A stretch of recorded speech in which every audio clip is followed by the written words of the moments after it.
Hi, everybody. I'm Gene Simmons, and you're not. And you are listening to the #1 KISS podcast, Shout It Out Loudcast, with Tom and Zeus. But you knew that. Now get out of here.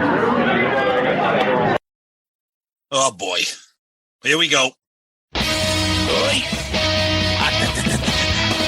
This is Gene Simmons. Put that cookie down. KISS. Stop pressing the button. Star Brother Simmons. Star? Paul Stanley. Is that what he does? Stop shouting. Ace Riley. He's not what you would call a handsome man. Oh, no. Here come the KISS times. Is that a positive thing? Okay. All right. I'm going to grab me an ice cold mellow yellow. Why? Why do that to the fan? Stop it. Why? Because fuck them.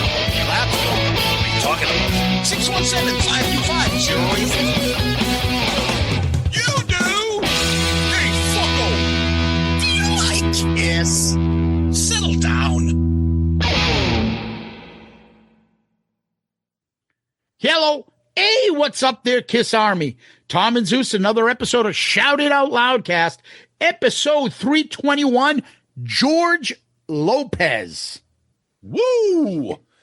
We haven't had a lot of guests this year. Actually, I don't even know if we've had any this year so far in 2025, but if we're going to get one, let's go big, baby.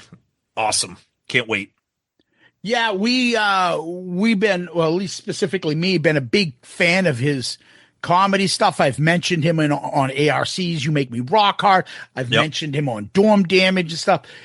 Biggest thing about George for this show is the fact that he's a huge KISS fan, and you'll find out how big of a KISS fan he is. Wicked stories KISS nerd. he has. Guys, this was a long time in the making. Yeah. This is his only appearance he's ever done. And you could tell when he was talking. It was like a little kid at a candy store. He couldn't stop talking. It was amazing. Yeah, we could have gone on for hours, like we say. Yeah. And again, our streak continues with great guests that turn out to be even better people. Yeah. So we're lucky to have had George, and can't wait to get to it. But as always, we always go backwards to last week's previous episode and get some feedback on that. And we start with the poll that we did. Yeah, and I should correct myself because technically Chris L from Pot of Thunder was a guest. So I don't want to discredit Chris being on here. But that was a fantastic episode. Another original creative topic by Shout It Out Loudcast, Zeus. And we talked about best KISS album sides. And, of course, we do a weekly poll. So the options for this week were, which of these is your favorite KISS album side? Love Gun side 1, Destroyer side 1, Rock and Roll Over side 1, or Creatures of the Night side 2. Destroyer takes this one, 36%. Rock and Roll Over at 29%. Love Gun at 26%, so that's kind of close, those three. And then Creatures of the Night, shockingly, only at 10%. I don't know, that's surprising to me. But again, it's going up against three juggernauts. So I guess 10% is a pretty good showing. Our buddy King Cusano says, I was looking for the Sonic Boom option. God, Christ, you and Zeus with that. I did put an extra poll up on Instagram for like deep cut sides. Okay. And this one, Dynasty side 1 won that poll at 38%. Coming in number 2, the debut side 1. Yep. Then Lick It Up side 2 at 22%. And then Crazy Nights only at 15% side 2. Wow. Okay. Yeah. So our buddy King Cusano says, I was looking for the Sonic Boom option, but had to settle with Love Gun. I guess I Stole Your Love, Ace with Shock Me, and one of my favorite deep cuts songs in general, Got Love for Sale. Yeah. I love those songs. Hashtag Boomtard. Oh, boy, he created a new hashtag. Our buddy Bobby Kenner. Awesome episode, gents. Great rankings with Chris L, too. I have to agree big time on Revenge Side 1. That is a no-skip side for me. March 17th was a quiet week in KISS news, huh? No idea what you'll discuss next. Oh, yeah. No, we got plenty to talk about, Bobby. Our buddy Steve, gotta be Destroyer. Those first three always make up for great expectations. Zeus, you're gonna love this. My favorite of all is side 1 of The Elder and side 1 of Hotter Than Hell. Ouch. Woo! That's a bold statement. Since day one of this show, Steve's been following us. He waves that Elder flag. He loves it. Greg Seacrest, fantastic episode. It's razor thin between Love Gun, Destroyer, and Rock and Roll Over, but I'll go with Love Gun. I Stole Your Love is a top 5 Kiss song for me. Destroy would win in a landslide if not for Great Expectations, one of the worst abominations in rock music history. Damn, Greg. Yikes. Todd, damn it. I've always been a Destroyer guy, but after listening to this week's episode, I threw on Rock and Roll Over, and I definitely have a new appreciation for it. That's what I love about the show. Us Kiss-tards get exposed to new perspectives. Ooh, I like that. Conrad Pena. If it was on the list, Dynasty Side 1 would be my choice. Marcel Bremer says Rock and Roll Over. Side 1 is amazing. Side 2 is even better. Oh, interesting. All right, let's see some general episode comments here, of course. Jocko Johnson, whose Twitter handle is Game Show Lover. Love that Chris is on the show. The two best podcasts joined forces. Pot of Thunder is the podcast that got me listening to them in the first place. Great episodes as always. Doctor 2, great episode. I love subjective ranking shows like this the most, and I was intrigued by the post-discussion about the Pot of Thunder format, and I went back and listened to some of those. Thank you. And then Jocko Johnson chimes in again with a gif of George from Seinfeld saying, worlds are colliding. Yes, Pot of Thunder and Shout It Out Loudcast. Saint Van Halen. Oh, this is a good one. This is like the Magnum P.I. and Simon crossover episode. Dude, Simon was fucking awesome. Don't sleep on that show. So good. I never watched that show ever. Fucking awesome. I thought it was like fucking old people's show. No, it was a cop show. It was great. It was two brothers. It was great. One was like the smart-ass guy, and one was kind of like the dorky guy. It was great. Beach Boys are the GOAT. I didn't know Chris L. by name, but I've listened to Pot of Thunder many times and was glad he was the one that sounded like Richard Mazer. Great show. If you don't, Richard Mazer's a famous TV character actor, so if you saw him and heard him, you know what he's talking about. But yeah, great stuff with Chris. That was amazing. And that's what we got for Twitter this week, Zeus. And I have over 2,000 comments on YouTube. I still get that cough, and every time I hear Ace, it makes it worse. Oh, man. Anyway, Tom, let's go over to the Book of Face. Tons of comments there. Jason Warden adds, comment of the week needs to go to Tom for the one on folks being so far up Gene and Paul's rump they could taste what Gene had for breakfast at Winterland. Oh, God. I forgot I even said that. Jesus. Kevon Chapson. Uh-oh. Giggity, giggity, giggity, giggity. Great idea for a show. Can't wait to see how fast this gets used elsewhere. Anyways, Chris L. is a stand-up guy, and the banter between you three bitching about your songs you like was fucking hilarious. Support Pot of Thunder 2 because they kick ass. I never miss an episode. Yep. Good stuff. Those guys are great. Graham Richley. Great concept for an episode, guys. It's funny when you think how hard it is to get a perfect side of a Kiss album. Although I know Zeus will cringe at this, I would be tempted to include Unmasked Side 1. What the fuck, dude? I also love Side 4 of Alive 2. What the fuck? Okay, well, we're not including that. I mean, if that's the case, I got to do Side 1 of Alive 2. I mean, God, Graham, I love you, man, but Jesus. Hold on. Just for shits and giggles here, pause for a second. Side 1 of Unmasked Zeus is That You, Shandy, Talk to Me, Naked City, What Makes the World Go Round. Now, I don't mind that, but that I know you fucking can't stand Shandy and What Makes the World Go Round, but I think What Makes the World Go Round is okay. That's okay. Shandy's fucking terrible. Is That You's okay. Naked City's really good. And Talk to Me is okay, too. So the other day, real quick, because you brought up Unmasked. So I'm at work. So I listen to Spotify on my desktop all day at work. And sometimes I play shuffle. Sometimes I pick an album specifically. And I did Kiss, and I was put on Unmasked. I like Unmasked. I don't know if it was the mood I was in or something. It was the first time where I'm like, I don't want to listen to this album anymore. Like, I don't know. I mean, I like it, but I was like, it's like Frank Costanza. Like, this guy, this is not my kind of guy. Yeah. Thank God. I don't know. I felt bad because I'm like, I like Unmasked, but it just wasn't hitting me right. I don't know. It was sour. But anyways, go ahead. BC Allison, another great episode, Tom and Zeus. I really enjoyed Tom's bit about other podcasts being jealous of their kiss ass, pardon the pun, name dropping, unholier than thou episodes. It cracks me up that while they repeat over and over their personal ties to the band, their superiority as Kiss fans, and how connected to the Kiss fan base they are, you guys literally wrote the book on Kiss fans with Raise Your Glasses. You win. No offense. That's incredible, thank you, dude. BC Allison, but it's a great comment, buddy. Thank you. I get it. I don't want to appropriate fucking we win, you whatever that three sides thing is, like whatever. But it's all right. It's all good. No. Over on Loudcasters, Denise Sorelli with a positive comment. There's no way she said anything positive. That poor woman needs to get laid. She is so miserable. Great episode. Chris is so great. What? Both of your podcasts are funny and original and must listen. Keep up the great work. What? You know what? She Therapy. I was just going to say new meds. It's got to be because she has never said anything positive. Yeah, I know. Gordon Duncan, listening on my Saturday run. This episode was perfect because it forced me to agree or disagree. At the same time, I'm trying to complete what my top 10 would be.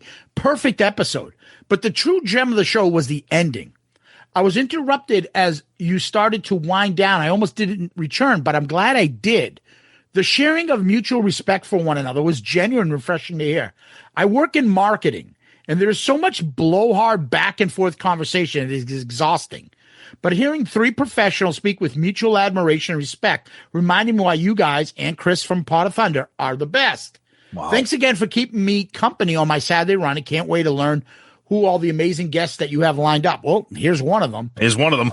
Yeah, thanks, Gordon. Yeah, we do respect Chris, and we like a lot of the guys on the other shows. Sometimes they act like idiots, and sometimes we act like idiots. It's all good. No one gives a fucking shit. I know. The Backpack Brad Rustoven. Also known as what, Zeus? Bad take, Brad Rustoven. Absolutely honored to have my comment acknowledged by the great Professor Ferguson this week. Thank you, gentlemen. Adam Stevenson. I'm a self-proclaimed anything tart as well. I've always loved that song. I had a privilege reviewed in Raise Your Glasses book. The verses are one of Paul's best vocal performances ever. I don't know what he's referring to, but whatever. He's talking about anything for my baby. Oh, please. Fantastic episode and topic this week with the great Chris L. Yep. Not including Destroyer because it's perfect. I'd say there are only 4 flawless sides by Kiss. Side 2 of Dress to Kill. Side 1 of Love Gun. Side 1 of Paul Stanley. Side 1 of Sonic Boom. God damn it. What is happening here, people? By the way, there was a Walmart commercial in this week's episode that starts out the sound effects of a guy eating. I honestly thought Zeus was doing one of his best impressions. I got a little bit of marinara sauce on my poster. And finally, I can't wait for the Kiss Nerds versus Kiss Tards distinction episode.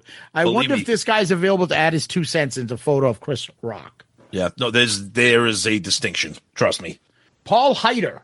Fun episode. Lost my earbud, so play it out loud. Seemed appropriate here at work. And then I realized Zeus breathes by saying fucking over and over again.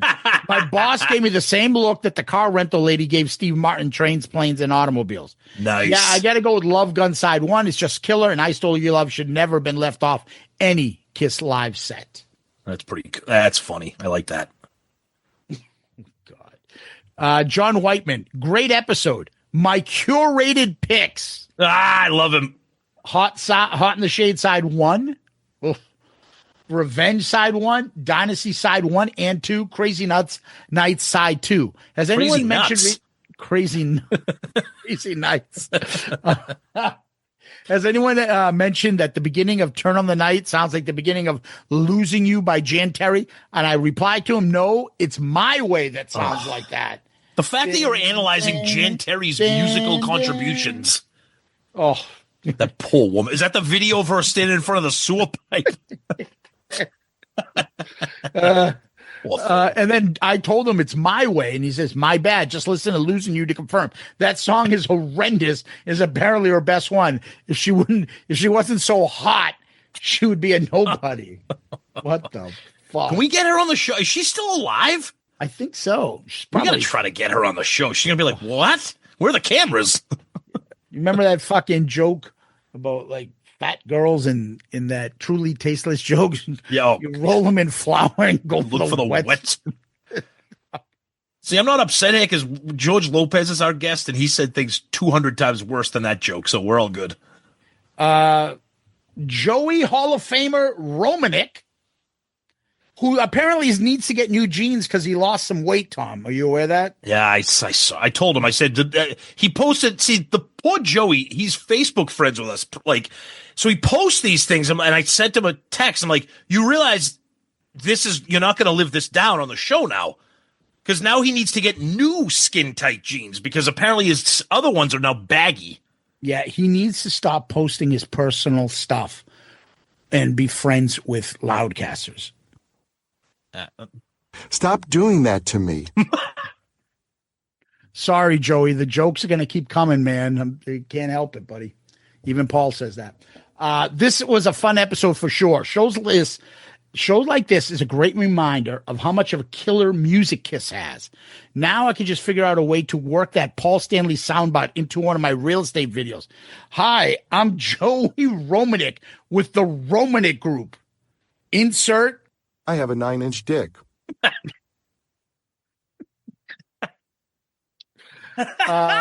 you go. That's how you do it, buddy. God, I still get this fucking cough. Stop making me laugh. Over on YouTube, About the Funk. It is a major listener fatigue, but I have to go with number one, Alive, side one. By the end of Firehouse, I was all in. The album started some shit. Yeah, but that's cheating. We're talking about studio albums there. Right. Of course. Come on, you know that. Broken Records. This is a great idea, fellas. Animalize my favorite album, but hard to say its first side is better than that of Dynasty, Revenge, or Hotter Than Hell. My favorite album side of any artist is Genesis 1983 self-titled side A. I don't even know what the fuck is on that. Okay, well, guess what? My favorite one is Boogie Down Productions fucking side 2. Like, NWA straight out of Compton. What are you talking about? oh, that's a fucking flawless album. Tom, back to you. All right, let's take a look at Instagram here. Couple comments by Abusement. Not amusement, but abusement. Excellent choices by all and killer discussion. Dave Rockstar says, this was fun to listen to. Really enjoy the differing opinions. The great thing about the KISS catalog is there is something for everyone. 100%, Dave. That's exactly why we do this. And let's take a look at a couple of emails. Cameron Holiday chimes in here, says, wonderful analysis and thoughts on the sides from this past week, fellas. So happy you guys are doing another top 10 list. Those are my favorite episodes because it allows us, the fans, to circle back to the music without which the band would not have made it. While there are some sleepers one can find on all these albums, different perspectives that would keep each track list discussion interesting. And then he runs down a couple here. God, he's got Sonic Boom side 1 too. What the hell's the matter with you people? Because they know what they're doing. God almighty. Honorable mention, Unmasked side 2. Oh, I don't think I've heard anyone put that in their list. Nope, it's usually Unmasked side 1. Interesting. All right. Buddy Kendall Lacey. Good day, sirs. It's great when I walk out of work and my bestie says, enjoy your KISS podcast, and I always do. This week was excellent. Another way of looking at the band that we love. I would go with Destroyer side 1, Revenge side 1, Ace Frehley side 1, but hearing you guys discuss it with Pot of Thunder was excellent and entertaining. I've never listened to any other KISS podcast, and I'm very happy with The Best. He was a great guest. Looking forward to those other ones that you teased. Well, here it is this week. Presumably Paul Stanley telling you KISS will never perform again, just as the convention show was announced. We'll get to that. Looking forward to your opinions on that. As a Motley Crue fan, when they signed a contract and got back together, I was fine. I saw them at Wembley Stadium after it, and it was incredible. But Paul has been sucking a lemon since the split about how he is never doing it again. Vince Neil didn't put photos up of his shitty pasta in the down days. Love you, Paul. No, but he did do the chicken dance at a fucking place. Oh, God almighty. We'll finish up email here with our buddy Sam Paxton. I love the love that side 2 of Creatures got in this episode. I think it would have even been better if it was the side 2 from the 1985 re-release. That's the version of Creatures that I was raised on. If you've never done it, make a playlist of that track listing and tell me it isn't better. That side, too, includes I Love It Loud, I Still Love You, Saint and Sinner, and War Machine instead of Killer. It has Saint and Sinner. That's actually pretty awesome because Saint Still is fucking great, but so is Killer. As for Question of the Week, I loved it. I would love to hear Eddie Kramer do the Rock and Roll Over Love Gun production on Hotter Than Hell, Dynasty, and Unmasked. I need to hear what All the Way, Sure Know Something, Magic Touch, and Tomorrow would have sounded like if they were on Love Gun.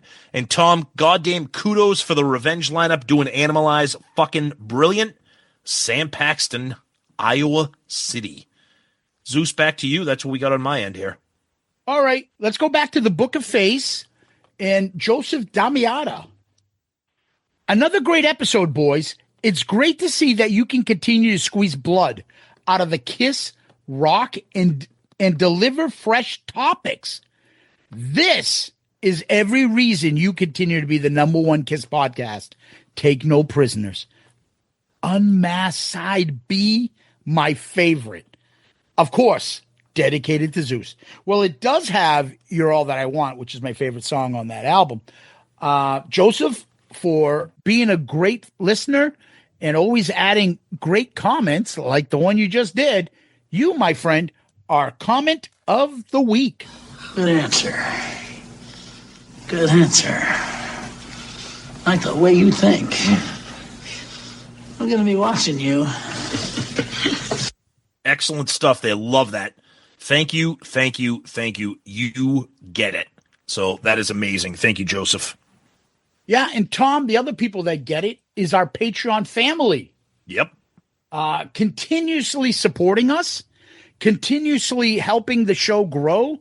And part of that, and I want to give a quick shout out, and I believe he is a Patreon member, and that is to Richard, who's helped me again tremendously with the tech and the difficulties and Zoom stuff we were having. Amazing, and a great friend of the show, and he needs to be recognized once again for his excellent support. And excellent support is what we've been getting from Patreon since its inception. You can join Patreon out there that's listening by going to Shout It Out Loudcast, the actual website. Go to him. And you'll see the Patreon link. You click on that, and you can see the perks that are given to each of the 4 different tiers. That means merch, different merch. That means accessibility. That means the ARC pick, which we just dropped, the Whitesnake album. That was a Patreon pick. Hope you tune into that. You also get polls, you get involvements, and video chats. And the message boards are just so much fun. I love seeing it. And it's a family over there at the Loudcaster Patreon page. And it actually makes a big smile come on my face and Tom's face every time we get a new member and involvement. So anyone out there that wants to help the show and improve our show, come join Patreon by going to the website, shoutitoutloudcast.com, and subscribing to our Patreon and becoming part of our family. Yeah, you guys are the best. Thank you so much. And again, special shout out to Richard. Just incredible work that you've done for us, helping us get through a little bit of a technical snafu. And thank you so much for the support and for that, of course. And to everybody out there, the family keeps growing. We're so proud of that. We're so proud of you, and we're so grateful for you. So please, we talk about it every week. Check us out. See if you want to become part of the family. You will not be disappointed. Patreon.com, search for us, or click on the link on our website at shoutitoutloudcast.com. All right, Tom, this is the fun part. We're not going to make an episode out of this, but it's Kiss World. What's going on at Kiss World? Yeah, so the big news was the leak, quote unquote, of this incredible event that is celebrating 50 years of the Kiss Army with the Ultimate Fan Experience, November 14th through the 16th, 2025 at Virgin Hotels in Las Vegas. So here is the email that went out. Now, again, as of recording right now, Wednesday, March 26th, Kiss has not officially commented on this at all on any of their social media. But it says, in celebration of the Kiss Army's 50th anniversary and the 30th anniversary of the first Kiss fan convention, Kiss Army Storms Vegas will take place at Virgin Hotels Las Vegas from November 14th through the 16th, 2025. This exclusive Everything Kiss Paradise marks the first time that Kiss has performed together since retiring from touring in December 2023. A full schedule of activities will be announced soon, but fans can expect a special live performance from former Kiss member Bruce Kulick, along with other special guests, interactive activities, exclusive appearances, and more.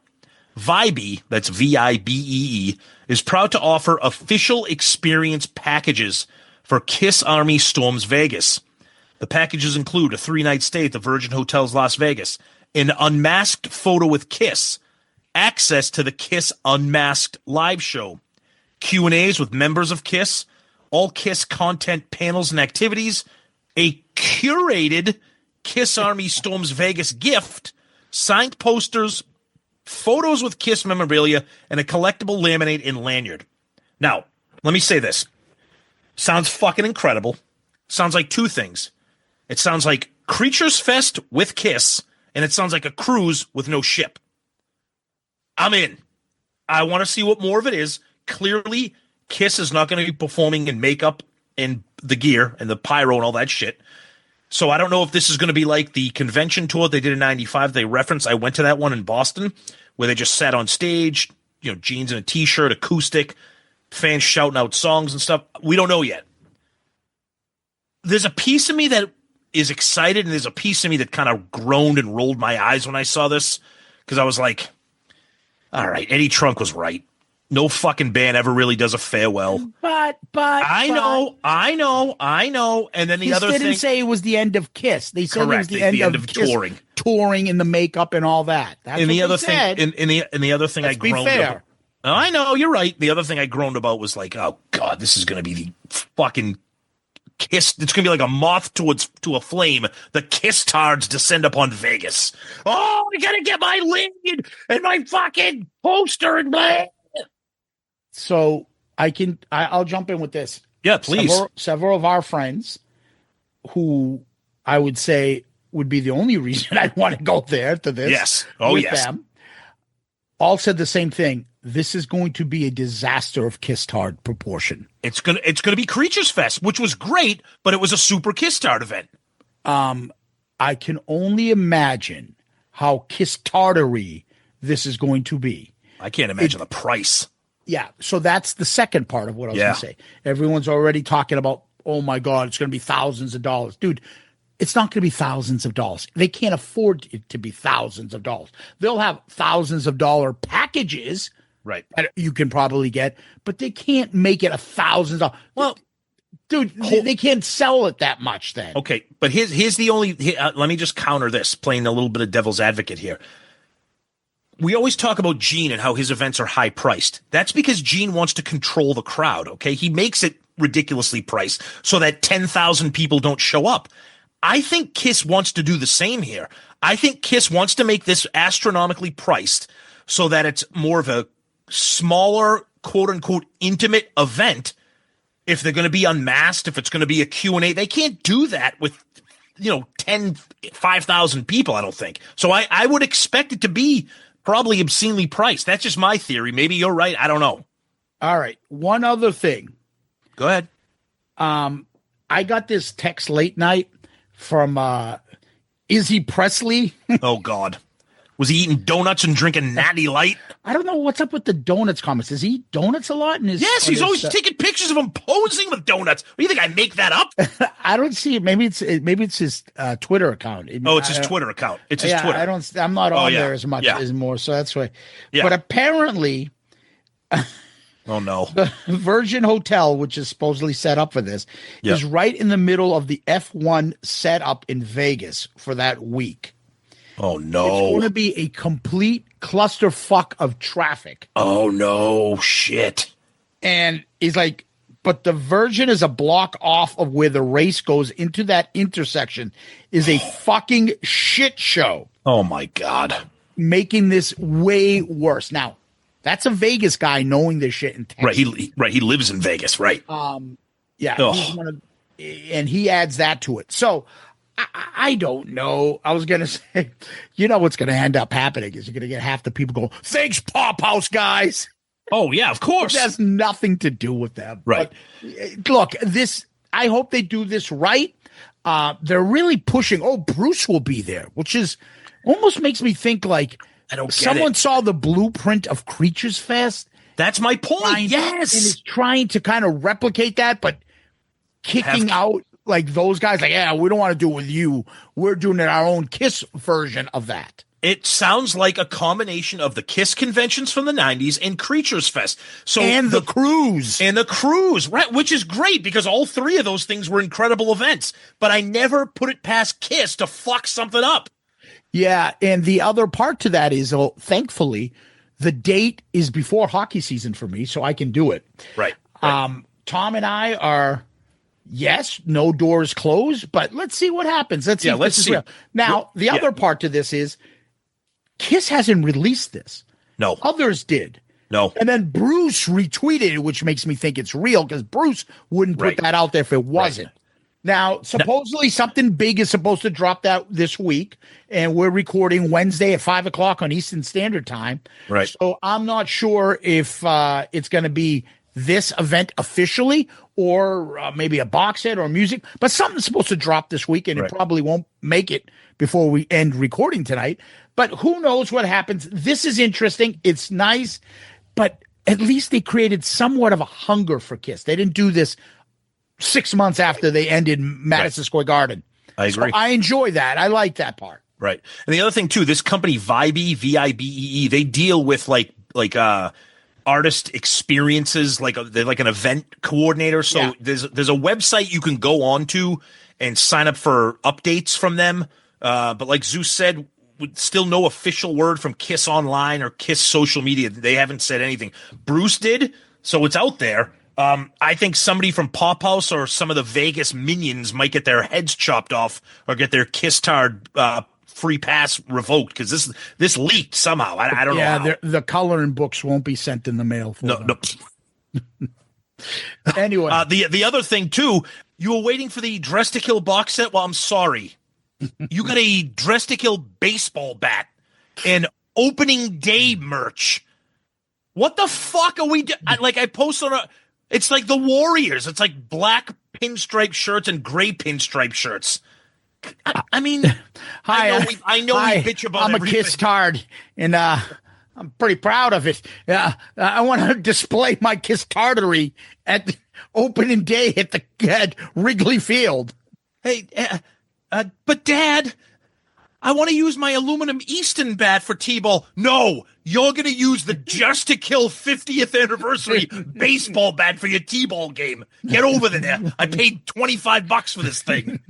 This is you're going to have the official anything for my baby baseball to use in your Little League game. And you can, after the game, when you're all hot and sweaty, you can open up your room service cooler and pull out a drink. And the other thing was the New York City audio tour thing. A lot of people posting pictures. I know I didn't listen to it I don't need to have Paul Stanley tell me. I heard it's pretty good. I know I did too. I'm not opposed to it. I just I'm so backed up on my podcast listening that I'll get to that eventually. So again, there's some cool stuff out there. I know we bitch about stuff, but seeing the 50th anniversary come and go, we did hear some rumors, or I should say maybe some facts, depending on how you look at them, on our page from some people that you might be hearing from sooner than later, that the box set stuff is coming. It's just delayed. So that 50th anniversary box set or the picture disc or whatever you want, it's not forgotten. It just didn't come out when we wanted it to. So. Oh, I'm sorry. I didn't mean to upset you. Oh, I'm sorry, KISStards. You're going to have to wait a little longer. So the other thing is, Tom, twofold. One, Paul Stanley's taking photos in a green piss-filled pool. Dude, while the ocean is right behind him, this gorgeous ocean. That's the swimming pool equivalent of a piss jar. Yeah. A piss cup. I saw that. I mean, he's so right. The beautiful blue ocean, and he's in this sewage. Yeah. Ah, shit, I just took a leak in there, Paul. You might not want to be taking a swim. There's not enough chlorine for my urine. Oh, well, you'll hear some fun stories coming up anyways. Yeah, and so the other one was all sorts of hell broke out because Gene's tour those April dates got closed out or canceled, not postponed, canceled, some of them. Yep. And then others, I'm hearing some in May he has left some dates open. So who knows what's going on over there? The stories are, all over the place, depending on what you want to believe. There are people that I do not understand this. We can bitch about Kiss because we like Kiss, but there are people that are rooting for them to lose. Like, he can't sell out. He can't do it. Yeah, they hate poor ticket sales. Yeah. Dude, those tickets don't get sold until the last minute. It's not because of just ticket sales. And Gene is already getting paid. The promoters might be like, what the fuck? We ain't getting anything out of this. But Gene is getting paid. I mean, what the fuck? But part of the problem too was he was playing way too big venues. I'm sorry, I love Gene. He doesn't have the draw as Ace. Ace has been a solo artist for 40 years. Oh, I disagree. There's no desire. Gene's not a solo act. There's no desire. There's desire for us to see him. But Ace has a following. He has a solo career. The Gene Simmons band, and we love them. We've had them all on our show. It's just not he's a club act, and he was trying to book venues that are much bigger than a club act. Well, the problem is he also has a set list that is just not very enticing. No. That I'm going to go out of my way. I'm going to hear 4 or 5 songs that he played on End of the Road. Right. I'm going to hear 3 or 4 covers that I have no interest in hearing. Yep. And then a couple deep cuts. Yeah, maybe charisma and something from the vault. I mean, I don't understand it. So yeah. I don't know what the true story is there. I don't know if it's lack of funds, lack of ticket sales, what, but this is a lot of shit. And there are people out there celebrating it. So why do you want a Kiss site? Like if fucking the band Tough is doing a reunion tour and they can't sell out, I'm not going on their website and be like, you suck. It's true. Like, I don't get that, but whatever. It is what it is. And then what else is happening with Gene? Yeah, so just today we just noticed there's a cruise. If you're not good enough to make it on the Monsters of Rock, we got this cruise that you can jump onto. It is the Rock Legends Cruise, presented by the Native American Heritage Association. This is next February in 2026. It's got the Gene Simmons Band. It doesn't have REO Speedwagon, Zeus. You know who it has? Kevin Cronin Band. Yeah. Loverboy, Blue Oyster Cult, Uriah Heep, Jefferson Starship, Ugly Kid Joe. Gene. So this upset me because now I'm like, now Gene is on this. What? I don't understand him. Like, why? If he wanted to, I bet you he could do the Gene Simmons Band at Kiss Cruise. 100%. And he would fill it up. Get some other fans, and you headlined it. If he loaded that thing up with bands similar to that were on the Kiss Cruise, it would be a Bruce's Kiss Cruise. band, it would be exactly. And Gene Simmons Band will headline. Yep. And it could be a small boat, and it could go to fucking Cape Cod. I don't care. But I mean, go from Mystic River to Alewife Brook. Oh, jeez, this water's kind of gross. I have no problem taking a dump off the back of it. Oh, shit. I think a dirty carp just ate half my oar. God. Fucking carp in there as big as trucks. That fucking water is disgusting. Drive a 2-ton truck through there. Yeah, that's where you get the fucking dirty water song from Boston. Oh, well, actually, that was about the Charles, but that's okay. No, I know what you mean. I know. Yeah, I got it. Yeah. But yeah, anyway. busy week in Kiss news. Some stuff there to keep an eye on. So we'll see what happens next. All right. I hear you. So Stop. Don't talk anymore.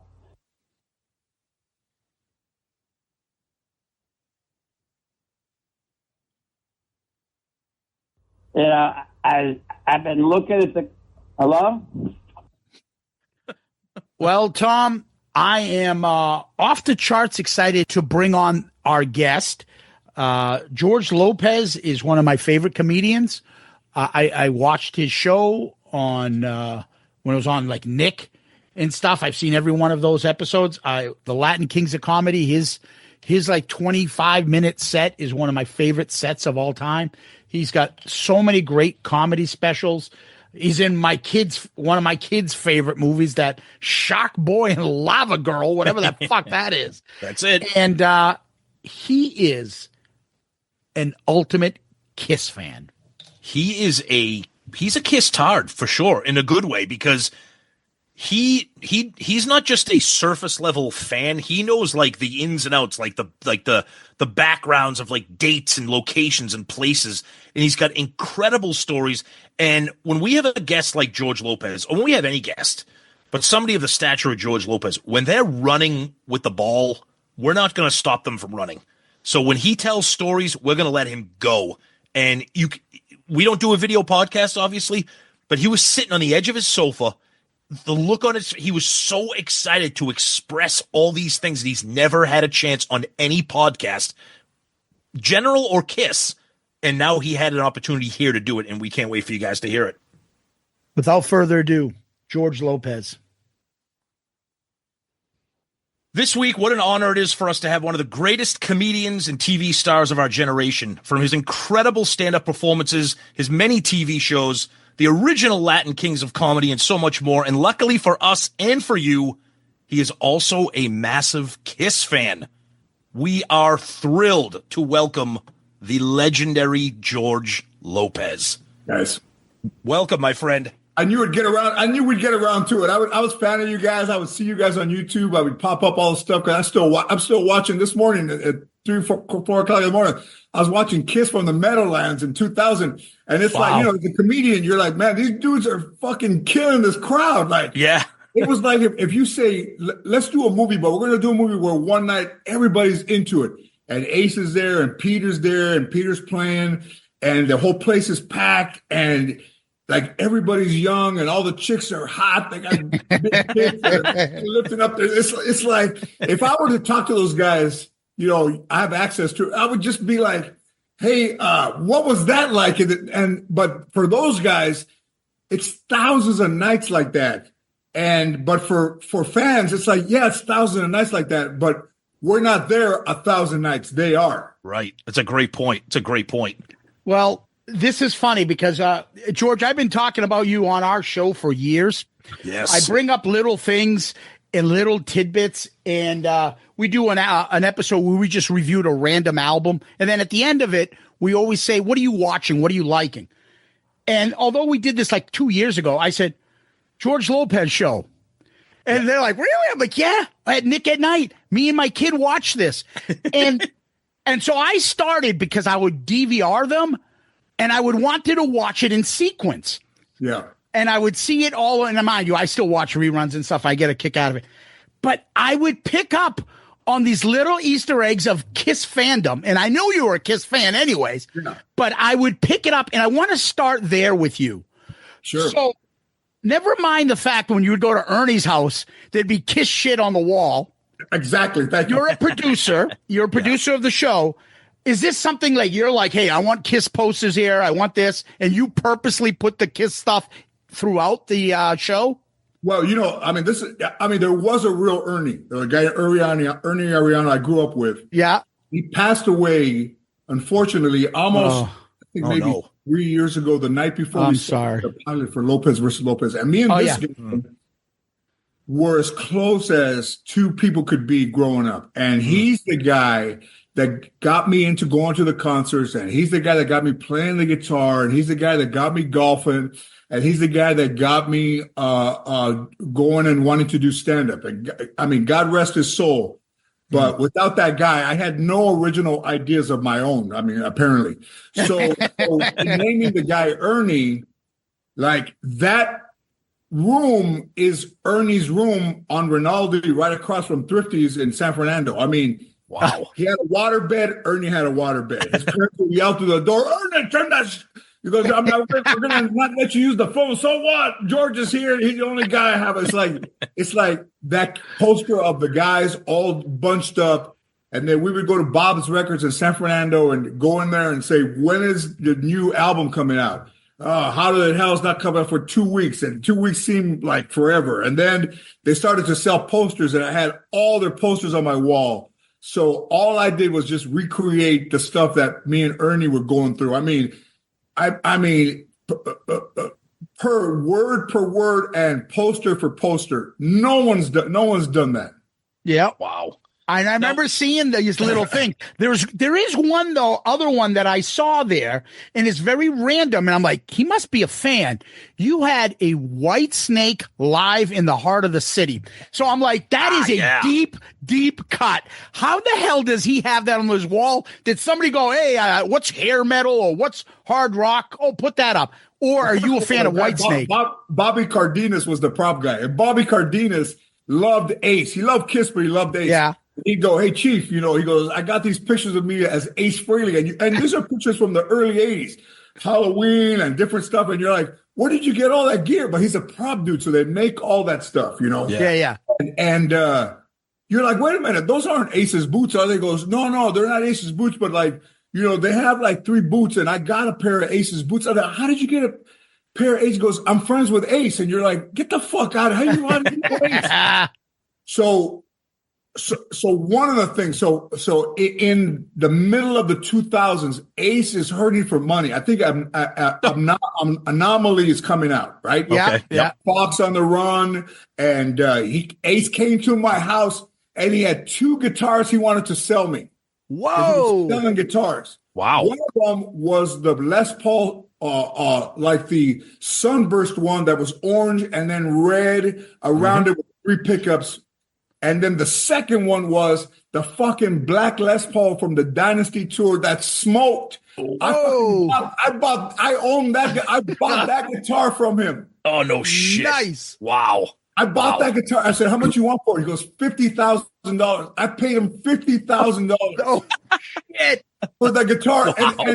And when you watch the Dynasty tour and you see this black Les Paul, it was all fried, and when things burn. Sure. Oh, yeah. Like if you're turning meat over with your prongs, eventually they look like they've been burned. So all the knobs and the pickup face dropped and the smoke came out. And from behind it had like matted black tape. It was not done like professionally at all. And then Bobby took it, and I said, can we make this thing work? And he's like, yeah, man, I can make this thing work. And fucking Ace was in my kitchen fucking playing the smoking guitar, showing me how the pickup dropped, nothing came out of it. Yeah. And then he's just playing like, shout it out loud, and there's no amp. And you're just like, yeah, I'll take it. I mean, did I ever think that I would have Ace Frehley in my house on a Saturday afternoon? And then I was driving a fucking Bentley, and he had a CD of Anomaly. And he's like, let's take a ride in your car. It always sounds better in the car.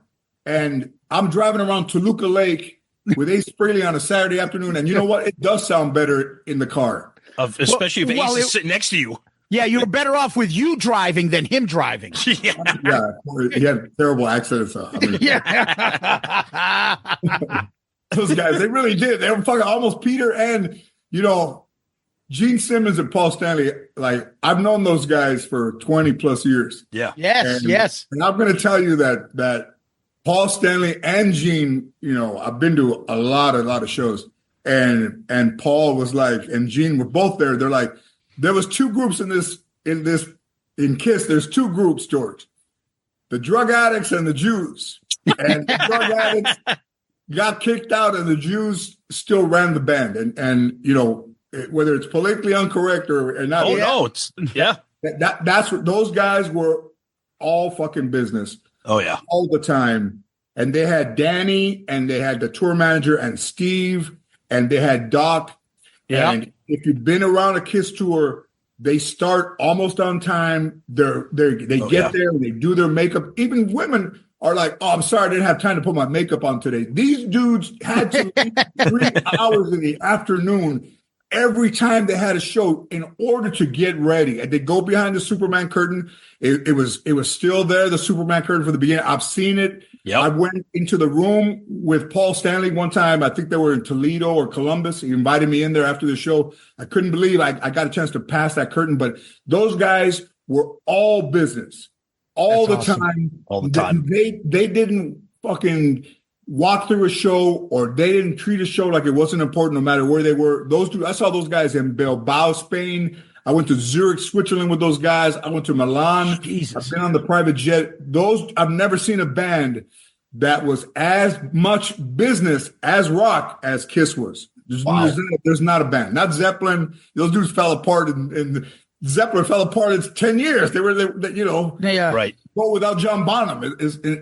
But Kiss, they've managed to come back from the depths of rock and roll 5 or 6 times. Yeah. Now, George, were you in New York City for the final shows when they did that in 2023? Were you there for those? Listen, man, I in 1975 of February, Cheap Trick opened for Kiss. Yep. And the tickets were $14. I didn't have $14. I was maybe in 10th grade. I asked my grandfather for the money, and he fucking stalled me out. And the guys that I was going with, I grew up with, and they're like, "Yo, man, we need that money. We're going to sell your ticket." I said, "No. I mean," I said, "Hold it for me, man. I'm going, man." And you would have thought I asked my grandfather to fucking give me the money to buy the house next door to his. Like, payment, $15. And finally, he gave it to me, and we went in a Volkswagen, almost like a Detroit Rock City, almost like the movie. Yeah. Went to AM PM and got drinks and then landed. And the fucking guy we took was older than us, and he was buying the alcohol. And we went over there. We ran out of gas on the way back. But what I can tell you in my life, I mean, clearly Mayan being born is the most excited I've ever been. But at the Forum in 1975 in February, when the lights went down and then you saw flashlights, I didn't know they would walk you in the dark to flashlights. I mean, they've done it to me in stand-up. You go through backstage. And you could see the flashlights, and you could see the guys moving like silhouettes. And then one of the flashlights caught Ace's boot. So you could see that silver boot from the original one, Yeah. And when people saw that boot, they went fucking crazy, like, just from the flashlight on the boot. And then they went up to those cherry pickers that brought them down at that time. And I remember telling Ace, "Dude, I saw your boot," and we went fucking crazy. Like, the first time you see him, it's not like you could see him on DVD. It's not like you could see him on the fucking Halloween thing with Paul Lynde or in concert or Don Kirshner's or any of that stuff on Friday. That was the only time you would see him. So you had to stay up 1 o'clock, 1:30 in the morning to see him. But the first time, they're like, "Oh, that dude's a Kiss freak." Well, they call you Kiss freak. So I was a Kiss freak from the beginning. But also the guys that I went with, and we saw, I mean, it's like that's your induction into rock and roll. I've never been the same from that one show. Did you make it to for the final shows that they had in New York City when they said goodbye? I made it to the final, and I took Mayan. Mayan, it should be 29, and I took. And I was hopeless, man. I mean, imagine, begging your grandfather for $15, and then in the end, you get to take your daughter with you, who you do a television show with, and they let us backstage, and we saw Gene before they talked to Paul before the thing, and Paul, I knew that Paul was going to be maybe more emotional than Gene, Tommy, and Eric, of course, yeah. And Gene was crying. Gene walked by, and Paul walked by the first night, and Paul had told us that he was a cabbie, and he dropped these guys off there in front of Madison Square Garden. "I'm gonna play here one day with my band," and the shit that they would go rehearse in that building, and they would leave the cab and stuff like that. It all meant so much to those two guys, and they're very, very different, because they had their families, there. But Gene almost like disengaged, when the second show, when they were done and we saw him backstage, he almost looked like if you were in the service and they said, you're relieved of your duty. Okay. And then he just let all of that go. Wow. And became like the dude back there that you would walk up to. Even his body, the way he was standing was less, people came over. He was really friendly and loving. And Paul, I didn't see Paul either night after. And I think for Paul, I don't know if he's talked about it, but I think it was probably maybe more emotional for Paul to get out of that stuff and to know you're not going to put it back on again. Put it back on. Yeah. It's funny you say that, because I was talking to a friend. She's a comedian friend of ours, Courtney Cronin Dold. I don't know if you know her, but she was at the LA last show with Kiss, and she took a photo. She's got it on. She's talking to me, and she's live, and she goes, "Look who's in front of me." It was the back of your head. Oh, yeah. And I said, "Tell him we want him on our show." Say hello. I mean, listen, man. I mean, I mean, first of all, Doc McGee is like the greatest tour manager a band could ever have. Oh yeah. So he handled Motley Crue and that whole Dirt movie. He was the guy. They got in a fight. They got arrested on a train. Those guys were fucking hammered. And he somehow. That guy, and there's no, I mean, I've seen tour managers. There's nobody like him. I mean, no. Yeah.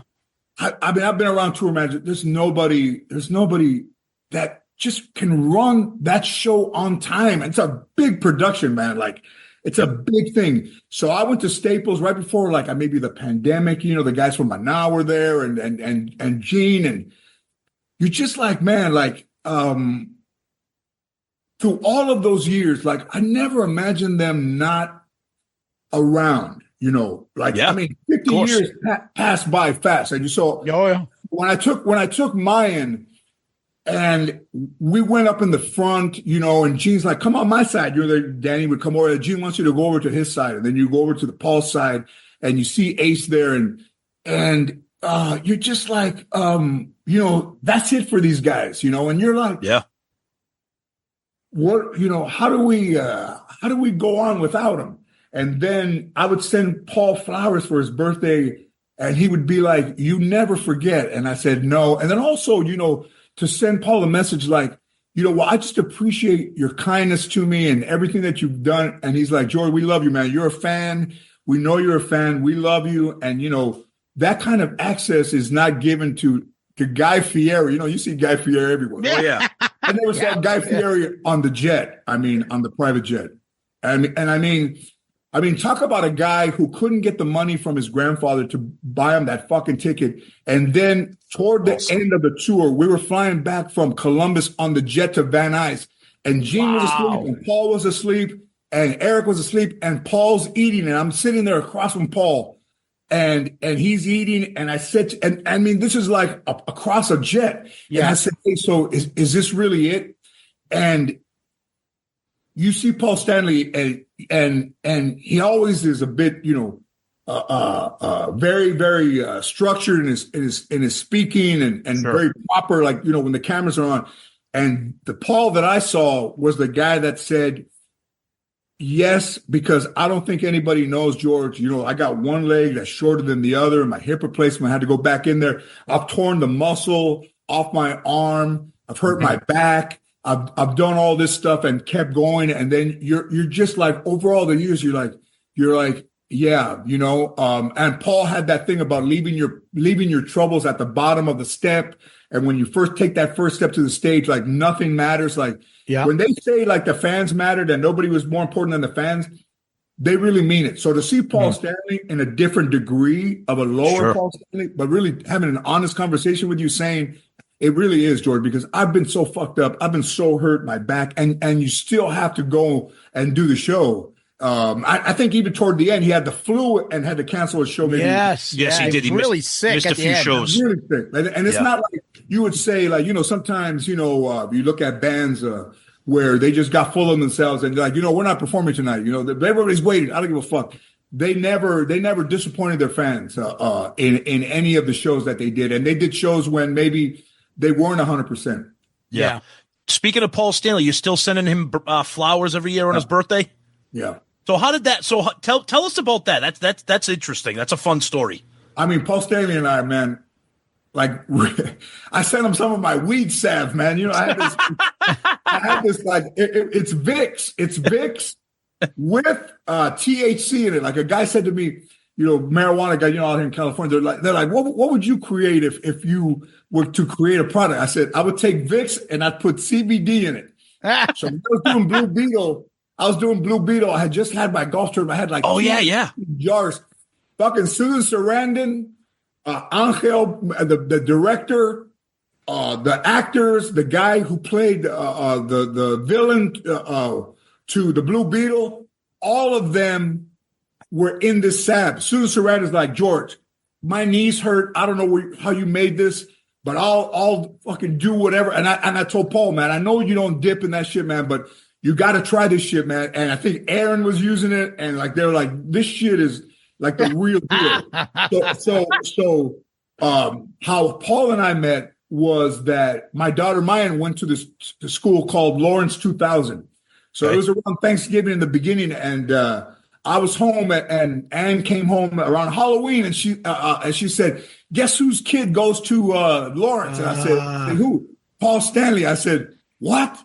And he goes, "Yeah, I talked to him." I said, "Get the fuck out of here! You talked to him?" "Yeah, about an hour ago. I was with him." I said, "Bullshit." I said, "I told him you were a huge fan." I was like, "Why would you fucking tell him that?" He's like, "No, he wants to say hello." And I'm like, "You told him?" He goes, "Yeah, I told him that, you love the band, all this stuff." I said, "Well, fuck," because he wants to meet you. And I'm like, "No way." And he goes, "Yeah, the school Halloween is like the next day." And I went and I met Paul Stanley. He was dressed as fucking Mike Myers and what Austin Powers. Halloween. Or I've seen that. I've seen that. Yeah. With the fucked up teeth. And like you seen his probably his outfit, right? He had I've seen that. Austin Powers. Did I make you horny like that dude? The Austin Powers. Yeah. So then I meet him, and I mean, he's tall. It's fucking Paul Stanley. So we start talking and stuff like that, and then we just are like, hey man, you want to come to a show, man? I said, yeah, of course.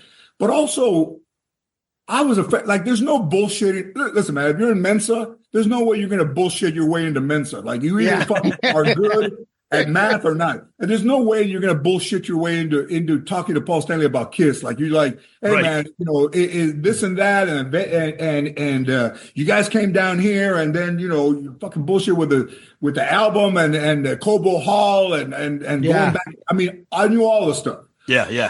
So all of a sudden, we started hanging out. You see him at the school, invites us to dinner with Doc and his wife. And then you go to dinner and then, 1 year, like 2005 of the 35 years of Kiss, he's at my birthday party and he says to me, like, what are you guys doing this summer? I'm like, we're going to Europe this summer. Oh, we are too. Like, when are you going to be there? Oh, in June. Well, we're going to be there in June. So they were in Bilbao. It was actually Ronnie James Dio last show. So they were in Bilbao. Oh, wow. Monsters of Rock. Wow. Oh my God. Yeah. I see him outside in Bilbao.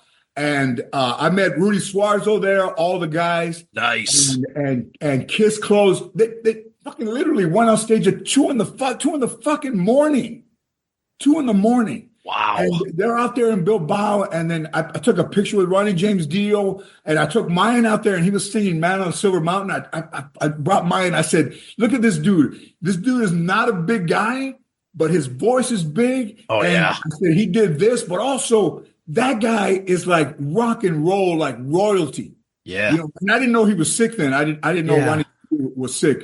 And he took a picture with me, man, and we talked about taking him to a Laker game. It's like, if I could hang out with anybody who's a rock star, I mean, we'll get to it in during the interview, but there's a lot of dudes that I know that you would be like, there's no way, why the fuck would you know them? So then they were going to the museums, and Paul and Gene go like, why don't you come with us? So I went on the jet from Bilbao to Zurich and then to Milan. And then I met them, and then I flew back. But one of the greatest stories is they never do anything together. Paul. Yeah. And if you watch an interview with me, you'll never see me talk this long without being interrupted, unless it's something that I really am fucking passionate about, like this. Like, love it for fucking 10 minutes. Love it. So they come down and those guys say, Doc's like, hey, want to come down to dinner at 5? And I said, all right. And Gene is there, and Paul's there, and Eric, and the guys, and Tommy, and we're sitting outside. So you got these Kiss fans right there, but also like Gene is, being friendly Gene. And Paul looks over at me, and goes, he's only doing this because you're here. I'm like, what? It's like high school fucking buddies, like two guys. He's like, he's only here because you're here. And I said, what do you mean? He goes, well, he knows you and I are cool. And he's here because, you're here. He knows you're a fan. He goes, he's here because you're here.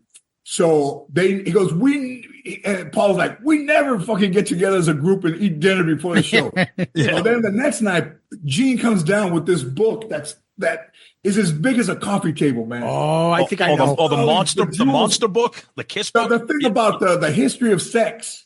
Yeah. He wrote that book. Yeah, didn't he write something? Okay, so he brings it. It's a huge thing. It looks like a fucking painting, and he opens it up, and he's got it, and he says to Paul, he goes, "What's this?" And he goes, "It's the book I've been working on, the history of sex." Yeah. So he goes, "Take a look at it." So Paul opens it up, and he goes like this, like looks at it, turns one page, turns the other page, closes it, gives it back to him, and he goes, "Yeah." Gives it back to him, and Gene's kind of like it. So we go to the venue, and it's early, and Gene comes over to me, and Paul's in the other room where the catering is, and I'm in the room where just kind of like a waiting holding room, and Gene I've never told a story before, man. It's fucking crazy. And Gene goes, "Do you think you could ask Paul to take a look at my book?" And I said, I think he did, though. He goes, no, he looked at it, but he didn't really look at it. And I said, it means a lot to me, George, have him take a look at my book, like really look at it. Gene didn't like that. He just kind of turned a couple of pages. Right. He wanted him to look at it. Of course, because it means something to him. So I go into the other room, and Paul's in there eating. I said, "Hey, Paul," I said, "can you take a look at Gene's book?" And he goes, "I did." And I said, No. I mean, like, really look at it. Like, just turn a couple pages. And he goes, "Did he ask you?" I said, "Yeah, but, take a look at it, man." He goes, "Fine, bring it." I mean, I did. So I bring the book in there. And then Gene comes in there. Now it's the three of us. And Paul has this book he's already seen. And he opens it up and he looks at us and he goes like this, like he's turning the page. He's like this, like, yeah, like, great. Fucking turns out like this. He's looking through it, and he goes through the back to the end, and there's all these pictures of fucking sketches, almost like Leonardo da Vinci fucking shit from back when nobody was paying attention to fucking, like nobody really even cared. And he really looks at it. He closes it, and the look on Gene's face was like, "Thank you so much." Like, oh, wow, that's the relationship. Wow. Yeah, and now I think when you had Lopez tonight, you had them both on. I know you had Paul on, and I watched it when you had him on. I watched your show. I mean, again, we can go on about that too, but like I thought I thought that show was fantastic. I wish it would continue a little longer and have your presence on late night. I thought it would have been great. The band used to play Rock and Roll All Night right before the show, and from day one, and Gene let me try on his boots. I tried on the boots. There's a picture of me sitting inside my dressing room.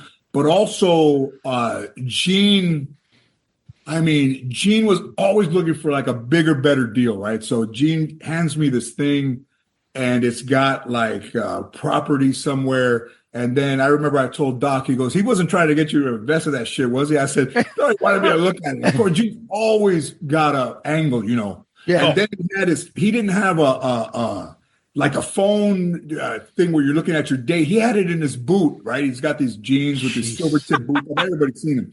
And then he'll say, like, he'll take it out there. And I said, "Don't you ever go on vacation?" And he's like, "No, man." He goes, "A day that I don't make money is a day wasted like that." And I said, "Yeah, but I mean, you've worked so hard." And this dude could not disengage from working. I've seen Paul in Hawaii. I mean, I've been with Paul and his family in Hawaii. Sure.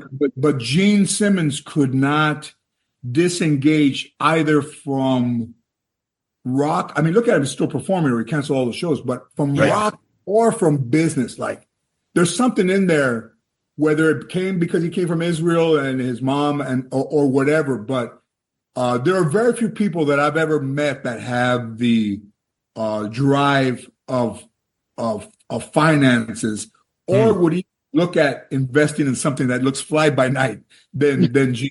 Right. It's not like he's telling you to invest in a new arena. It's not like these place in town over here. You go in there, and he moved to Vegas and they didn't like it. Then he moved to Washington. He bought this house, and he has to resell it. And then here's another one that nobody knows. He bought Shannon a fucking 2-seater Bentley convertible, and she saw it and she goes, "Where are the dogs gonna go?" He had to take it back. He's like, "Where are the dogs?" Like, you try to be romantic, you bring this fucking car with a convertible, fucking Bentley's got a bow on it, and the first thing she says is like, "Where are the dogs gonna go?" So it's a wild world, man. And I don't think Simmons Family Jewels done the intricacy of that real relationship, which that is a real relationship between them two. And also Sophie and Nick are maybe two of the nicest, greatest people. They seem that way. That are kids from somebody. Like both of them are really, really great, man. Like, great. George, tell us about the Kiss Cruise. What happened? Oh man, I mean, oh no, those guys. Who did I go with? What happened? Listen, man, I got fucked up. I mean, they invited me. We fly on the same plane with them. You go there, and then they do the acoustic thing. Yep. And then sail away. There, I helped Doc out with the Q&A. I walked up on stage, and then I just got caught up.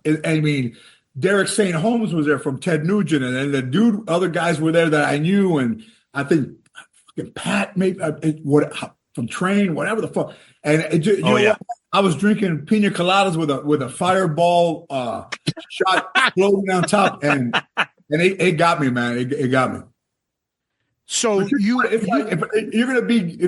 I fell asleep at a casino in Canada, and it's like, I fell asleep in the showroom. It's like, listen, man. Yeah. And Gene was like, "Hey, it's rock and roll." Like Gene, he defended me. It's like, "Yeah, it's rock and roll." Of course, Gene defended you. I've been drunk a ton of times, way before I was a comedian, and way before I thought about what people fucking thought of me, or way before I was trying to fucking be liked or be one of America's dads. To me, rock and roll has never let me down. It's the fucking thing that I would attach myself to from the beginning up until now. I golfed earlier today. We fucking listened to the speaker and all that stuff. And if it catches me sometimes, you know what? No apologies, man. They got me. You still listen to Kiss music regularly? Of course, come on. What's your favorite album? If you're going out somewhere driving around, what are you putting on? I think Destroyer is a good one. Okay. I think Alive, of course, Hotter Than Hell is great, but I think Destroyer. I think maybe there was some cycle in the Sonic Boom. There's some nice stuff. But also when they revealed their faces over there with JJ on MTV, they kind of lost me, man. When they went disco, man, they I'm about to say, man, they lost me as a fan, but I came back. We were kids at the time, and I remember right up until Dynasty, then they did it like Unmask and The Elder. I didn't circle back until they started doing like Heaven's on Fire and Animalize and things like that. And then I got back into them and fell in love with them again, grown up with them, and remember all the great memories. Now, they've done a bunch of live albums, and this is always a fun question to ask people. Do you have a favorite live album? One or two, or even unplugged? No, you know what? I would say one, because in that summer when Rock and Roll All Night came out on the radio, there wasn't any live. All of the songs were studio songs. Right. So when Kiss Rock and Roll All Night started, and when on the radio you would hear, "Well, let's rock and roll all night and party every day." Like they did the intro to their own song because it was from the Alive album, and nobody did that. They didn't do it with what was out there, "Walk This Way" or "Dream On" or "Cat Scratch Fever" or "Stranglehold." They didn't have the singer introduce the song, and then you hear the crowd, which they went in and mixed it, whatever. But it became very powerful. Rock and Roll All Night and Party Every. Of course, I mean, come on. Yeah. I would say the first Alive, because nothing was live. Frampton, a huge album, but Kiss was on their ass at that time. And then later on, they were fucking losing money. They were on their ass. Oh, yeah. And the albums that they were doing weren't selling. And then, it's like somebody says, like, you guys got to capture like what you guys do during the show, man. The thing is there's no studio album that can capture that, and then go in there and adjust the knobs, and they went with Eddie Kramer, whoever did it, they replace some guitar sounds and stuff. And I mean, fortunate for rock that they didn't go away that Right. it made their career and thrusted all those other bands that came after them. Yeah. Besides Ace's guitar that you bought for $50,000, are you a collector of Kiss like items, merch, like all the stuff from the 70s? Are you a collector? Do you have a Kiss room per se? I don't have a Kiss room, do I?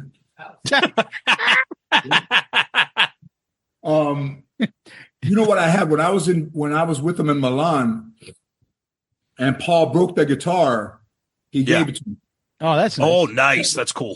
So when I went to see him in '77, my buddy Ernie came running up to us and he said, "The dude that got Paul Stanley's neck of the guitar got his ass kicked." and he wouldn't let go of the neck of the guitar. Like you could see the security carts, Yeah. And I'm like, what's going on over here? He goes, the guy was leaving the forum and he had the neck in his hand. He kept going like this, and they fucking jumped him and they were kicking his ass, and the dude wouldn't let go of the neck of the guitar.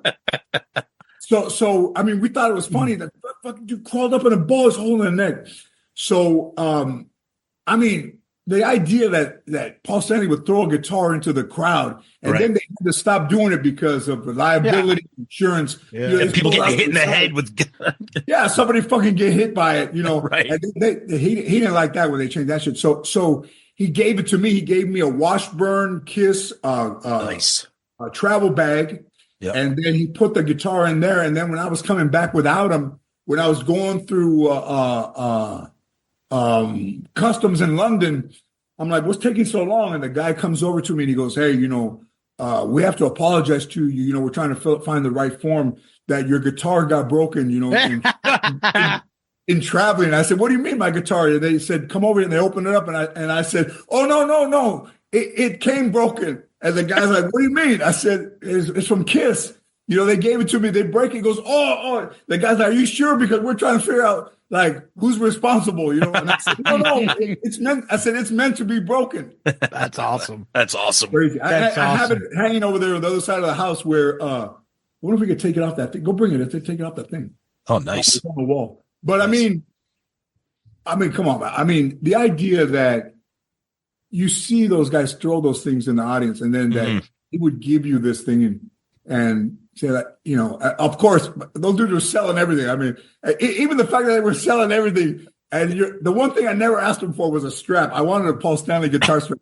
But it's like, in the last tour, all of those things were numbered, which song, what night, what time. Geez. And you're like, man, these dudes, it's all the fucking business. So it's like, I don't think that Paul would give me. I think if I asked him, man to man, I think he would give me a strap. But all the ones at the shows, these guys had it all accounted for, man. Yeah, yeah. Gene would charge you for it. Probably. Yeah, they were charging. Oh yeah, absolutely. Gene invited me to his house. One time he's like the house in with the Kiss. The Kiss museum, whatever he's got in there. So he says, come to my house. Have breakfast with me. I'm like, all right. So I go with whatever Bel Air, it's over there, and Shannon's on this side of the house, and you go in there in that Kiss museum, and I think anybody that's a Kiss fan has seen all of that stuff. And it really was all of that stuff. And then at the end, he gives me luggage, and he gives me cigarette lighters, which are upstairs, all Kiss cigarette lighters that lights up, in there.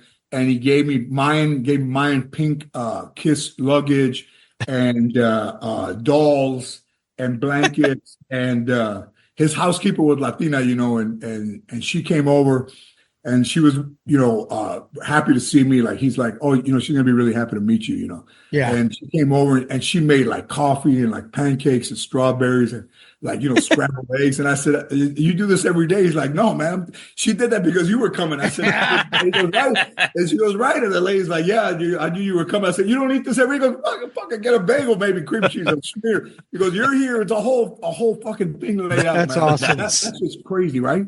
Yeah, nice. Oh, here we go. Here's what's he got? Oh shit. That's sweet. Oh, look at that. And you got the photo of Paul. Oh, you got a photo of him breaking it. I got a friend, and I told the dude, you should have left it broken. He's like, oh, I didn't know if you wanted. I mean, it looks like it's not broken, but it's broken. No, that's beautiful. Awesome. That's an amazing keepsake. Sweet. I mean, that's from Milan. From Milan. That show. Yeah, that's awesome. Nice. That's awesome. That's great.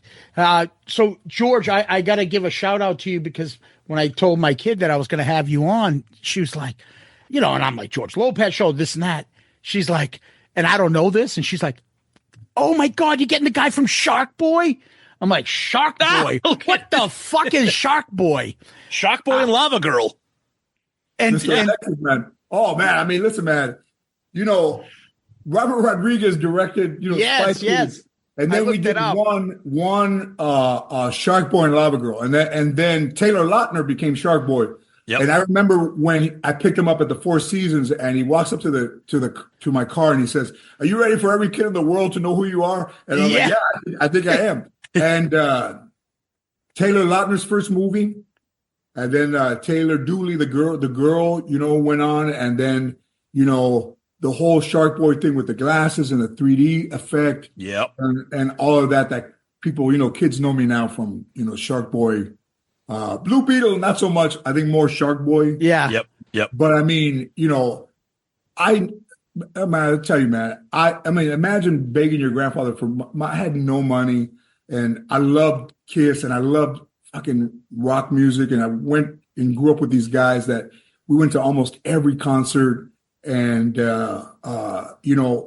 being fortunate enough to be able to want to tell jokes even back then in '77. First time I went on stage in '79. But to be able to live this life and not abandon the things that brought you joy early, like I'm still trying to play the guitar every night. I play the guitar upstairs, and Eddie Van Halen was my best friend, and that's documented that we golfed together. And I've known Gene. I went to Paul's wedding, and those guys. I mean, and Doc. What a life! I mean, right. And I mean, what a life. I mean, I would have never imagined that those guys would be so good to a fan as like they were to me, But hey, listen, I this is my thing as you are with them. For me to have you on, we've done a couple different shows where this is a Kiss podcast, but we talk about other things. We did a thing on favorite comedy live specials, stand-up comedy specials, yeah. And I had your Latin Kings of Comedy. I've watched that. I mean, I'm not joking. I can probably quote it. I've watched that maybe 100 times. I think it's one of the funniest things. And then all the other stuff that you've done all online. I texted last week. I texted Tom the joke you made about 69 is for the young. I texted that to Tom randomly, and I'm just like, this guy just the way you tell the joke, the expressions, the facial. I don't speak Spanish, but I'm Greek. And a lot of the ethnic jokes you make, I fucking get. This whole, well, just drink a 7-Up. I swear to God, my grandmother used to say that shit to me. Yeah. And you burp it out, and you burp the cancer out. Just drink a 7-Up, you'll be fine. You say like, I couldn't move my fucking arm, and now look at this fucking. Yeah. But a lot of that translates, and the fact that you have this sense of humor, and then we find out, at least me, that you're this huge Kiss fan. So obviously you elevate to a level of, superstardom to me and you keep yourself humble. You appreciate the fact that now you have a friendship with Paul and Gene and the band. And, it's an American success story. You couldn't get the money to see them. You had to beg your grandfather, and now they're your friends. Now, the one show I think Gene did at the Honda Center out here, I went to the Honda Center, went to Staples. I mean, I went to the first show in Vancouver when they started the End of the Road tour. And I mean, those guys after, like, they work, man. I mean, that stuff isn't as heavy as it used to be, but because of the way they've changed, the way things are made. But when you see Gene, like, he goes from the stage into like a golf cart, and he sits there, but he's seven feet tall, so his legs are up here, and he's just kind of like this, he's covered in sweat. And you walk by him, and he goes, "Get on!" He sees me, goes, "Get on the back." So he's up there in the front. And he was playing more bass toward the end of the shows, like even soloing a little bit, like really fucking getting into it. And he was covered in sweat, And I look at him and I say, I didn't know you played bass. Because so much of it is the repetition. But he was out there fucking soloing, you know, and you're like, hey, I didn't know you played bass. And just the look on his face was like, yeah, I mean, there's no way you can not like what you do and be able to bullshit that many people. Like maybe at the end, they didn't sound the way that people would have expected them to sound. But the fact that they had an end is beautiful. That they ended their run, nobody ended it for them. Great point. Yeah. And so you see that Vegas thing that they have coming up, supposedly. Does that interest you? Or are we going to see you over there? Oh, I think so. But I will say the one thing that I think any KISS fan would say that a criticism of the band was that knowing that it was going to be a wrap, that second show. Yep. And then at the end, them using the smoke and the fog to get to the Avatar. Thank you. I'm glad you brought that up. I thought was a letdown. Was a letdown for us to not see them leave the stage. Finally, yeah. I'm glad you brought that up. We were going to ask you about that final show and the Avatar presentation. Kind of the big thing for fans like Zeus and I, you know, the lack of the kind of honoring the 50 years of the past members and of their legacy and their careers. Just walking off the stage, putting up the avatars, and that was it. You couldn't even see them walk off the stage. I was on the front row. I mean, I'm in that pit down there. And they had that shit going with the smog, and you're like, what the fuck is this? If they would, I mean, Mayan and I are talking about, if they would have taken a towel and done that and taken their makeup off, where you could, I mean, that's a good idea. I didn't even think about that. That'd have been awesome. But I was like, and also too, when people were leaving the show outside, like we parked underground, so we went out. But also to see the people leave, there wasn't the sense of fulfillment of like the end. I think people were more beleaguered, like, what the fuck just happened?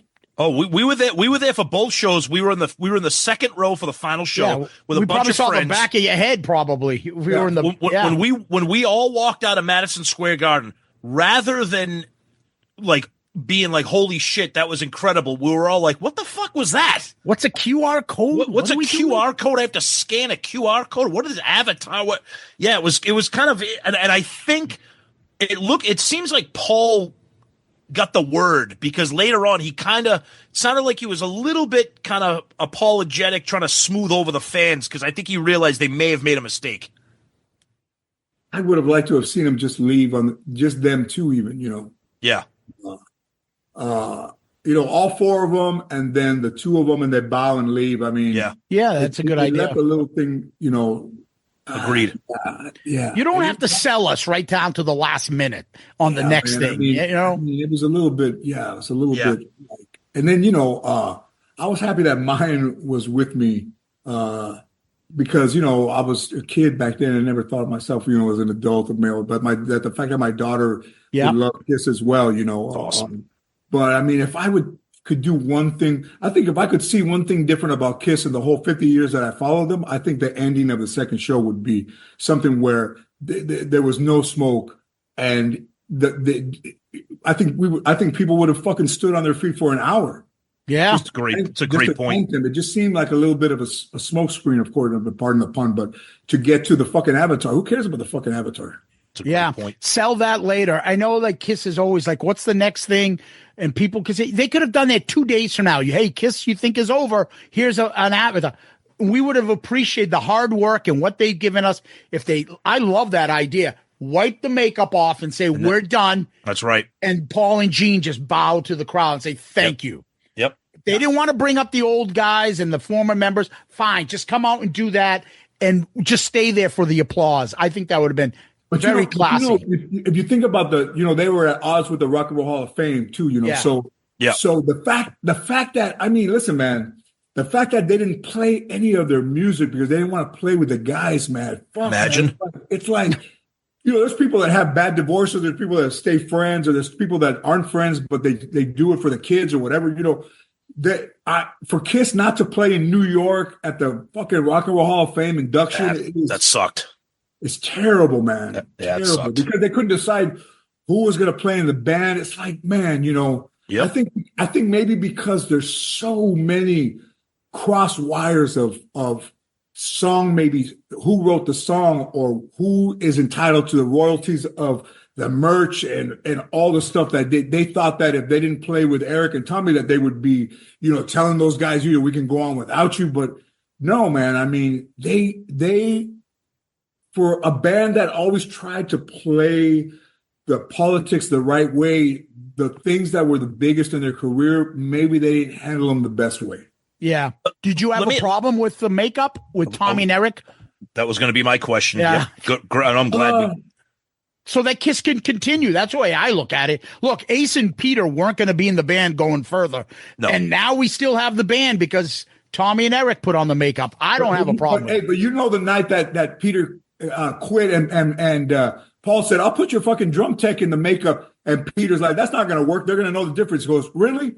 And that one guy played the whole show. He had a beard. He had to shave his beard. They did it. Yep. Okay, nobody gave a shit. And Paul was like, you think people care? Nobody cares, man. I'll fucking put somebody in that makeup and they'll play and they won't give a shit. And I think those guys, I think people did, but also I think as they continued, the band was more than the individuals, Like, I don't think they could have continued without Paul or without Gene. Correct. Oh, of course. But also they could have gone without Peter. I would have liked Peter to have played a little bit more. And then you realize, they were given, opportunities in the 90s and in the 2000s, and it became about, money or how much are they making and this and that. And it's a lot of resentment and bad blood, and they couldn't put it past and move on. And a lot of bad blood. And you think about how the Kiss Unplugged on MTV was so wholesome and so amazing, honest, and so much about love that from that beginning to the end, where it just was more about fucking business,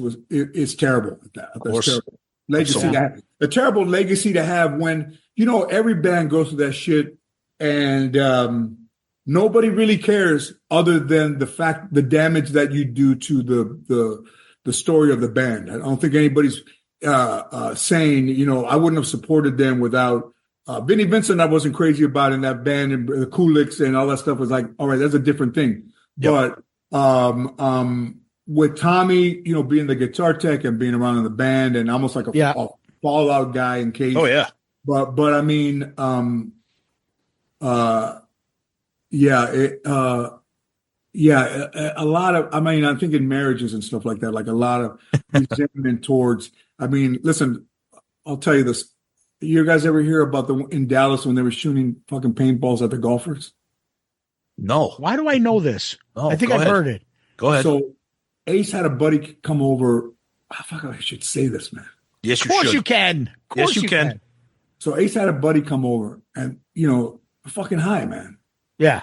During the day when you're a rock star, there's nothing to do. So the guy has a fucking paintball gun. Oh, no. And outside of their hotel is the 18th hole of the Las Colinas Country Club at the Four Seasons in Dallas. That's where everybody stays. I stayed there. All the bands stay there. Yep. These motherfuckers are up there, and as the golfers are finishing, they're shooting. So you look down at the thing, there's an orange, like plap, there's an orange dot, a green dot, a blue dot, a white dot, a red dot, and the golfers are like, I think somebody's fucking shooting at us. Oh my God. So they call the fucking hotel, and the hotel, they go up there and they figure out it's coming from fucking Ace's room, and they go in there, and they got Ace, they call Doc, and they go, you motherfuckers are out. Like out of the hotel. Jeez. So during the day, they have to pack up and leave. Like the show's that night, or maybe it's not a show that they just know you have an hour to get the fuck out of the hotel. And what year was this, George? In the early 2000s. Early 2000s. Okay. Reunion era. Okay. So Ace, they're all, fucking, so they get on the bus, they pack all their shit, and Ace is at the back of the fucking bus, fucking high and shit, and every dude goes over there and fucking screams at him. Fucking Doc goes, and fucking Peter goes, and Gene goes in the aisle, and then Paul goes, and fucking scream motherfucker, and Ace goes, it's water solvent, like the paint. That's what Doc told me. Doc told me, like, I go, what did he say? He said, it's water solvent. Like Of that was course. his answer. Like That's his answer. Like, just big deal. It goes away. Fuck about the fuck that you're shooting paintballs at golfers. He's like, what's a big deal? He said it's water solvent. Oh God. Brilliant, it's you know what? As Paul says, I think perfectly. We wouldn't be here without them, but we wouldn't still be here with them. Right. I mean, so many of those fucking nights, man. Of another story where Ace, was talking to this girl in Canada, and he's fucking high, and he's talking to this girl, and he's depressed, and he's like, I'm gonna fucking kill myself, fuck all that bullshit you tell a chick, right? And then the girl's like, Ace, he fell asleep on the phone, and he calls the hotel and says, hey, I was talking to this guy's in a band, and he fell asleep on me. He was talking about he was suicidal. They go in there, he's asleep. He fucking jacked off on his own stomach. He's fucking load on some fucking. He's asleep with the phone in his hand. The fucking load on his stomach. You're like, what the fuck, man? She's in Canada, so she's like 911. This guy I was talking to on the phone is suicidal, and I can't get a hold of him. They open the door, he's asleep with the phone, fucking load on his chest. Fucking nasty, gross shit. And you can imagine knowing how Paul and Gene, how business oriented they are, and serious, they are, how and structured, rigid they are, and they have to deal with this, 12-year-old child, basically. They were so. I think when you realize how much of it was no at the end. Yeah. That in the 90s and them. I mean, they did some fucking great shows in the 90s, like the Psycho Circus over here, Halloween night at Dodger Stadium was fucking. The 3D thing didn't work out, but Paul told me they were driving down Fountain, and they're staying at the Bellage over there, and it's Halloween night after, it's like fucking midnight after the show, and they left in their shit because or else they'd never get out of there. So they got in the car in their outfits. I mean, we'll get to that one. So anyway, they're on Fountain, and there's two limos, and they're in their fucking costumes, and they're like, let's just fucking get out and walk. They're fucking bumper to bumper. So they get out and they walk maybe a mile or a half a mile in their outfits from the stage. I remember that. Are walking by them going, fucking great fucking costume, man. Yeah. Yes. Great. And it's them walking in their outfits back to the Bellage Hotel, which is right behind where the Viper Room is. And Paul going, nobody, if there was a night that anybody wouldn't think it was us, it's fucking that night. They got Imagine. Unbelievable. I mean, also, what I say, like that, I went to the whiskey show. That wasn't too long ago. And Gene was upset because he saw a guy fucking texting, and he's like, this guy's not paying attention to the show. But the fucking guy's like a music critic, a writer, but he's texting, fucking writing the story. He's doing it on the phone. And Gene, I think they left early because Gene's like, this motherfucker's not even paying attention. But I think he stopped and walked. In reality, you look down, you see a guy. It happened to. I mean, when I was doing my fucking talk show, if I saw anybody in my crew fucking text, I'd say, "Hey, man, motherfucker, we're over here." And meanwhile, it's still work related. It didn't go as they would have planned, I would say. Right. Unbelievable. And Tony Canole, no doubt, lives like one block up, and I went with him, and we were in Paul's dressing room after, and it was great, except for Gene, like thinking that guy was not a fan. In reality, he was a fan. He's just a writer. Right. As you go, Unbelievable. Wow. But one of the things that is like, the walk to the stage with them. Is and then Doc let me walk actually on the stage when they get in the pods and they go up and wow. Just like, wow. And then the one thing in Dallas at the outside amphitheater over there in Dallas, Doc said to me, you want to do the opening? You wanted the best you got. And I fucking said no, man. No way. You said no? I forgot what it was. Like, fuck, Fran was still alive. God bless, Fran. Oh, yeah, Fran. Fran was fucking awesome. Fran did. And he's like, you want to do it? And I said, I'll do it. And I got fucking nervous. I forgot what it was. Oh, I said at the last minute, I said, no. I mean, I've been a fucking live HBO. Right. Yeah, I know. And I mean, the one thing I would redo is I would have fucking done that. Oh, man. But you would have been on any bootleg. You would buy yourself and listen to yourself on a Kiss album. And I fucking hold the microphone and I'm like, what the fuck is it? And you've probably heard 1,000 times. I'm like, give it back to him. I was like, man, dude. But I mean, I was around those guys with Def Leppard and, we saw that tour. Yeah. Yep. That tour. And it's just like, but to be on the jet with them when they're not dressed and that's awesome. I mean, I got them scarves, the fucking Gucci scarves and wearing an interview. And, it's like I never went empty handed with these guys, man. It's like these guys were my fucking buddies, man. Like I didn't want to get on the plane to go on the plane. I wanted to be able to fucking do shit for them. Brought them. I knew they were going to be out there in the fucking cold. Those guys don't get a chance to go shopping. They're all wearing them and shit. I mean, it's fucking great, man.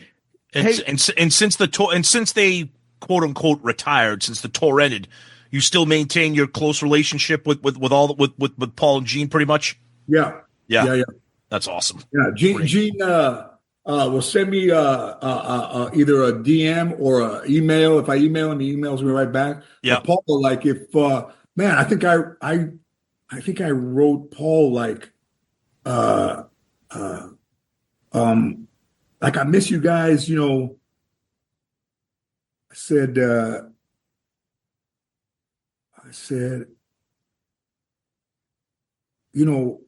he said, see you tomorrow night. And he's like, I said, you're deserved. And he's like, you've taken a journey. Very few have come out on the other end enlightened, appreciative, and intact. And that's what a rock star is. He goes, George, thank you so much. You and I have been on very interesting roads, haven't we? Like that. Like, wow. Nice.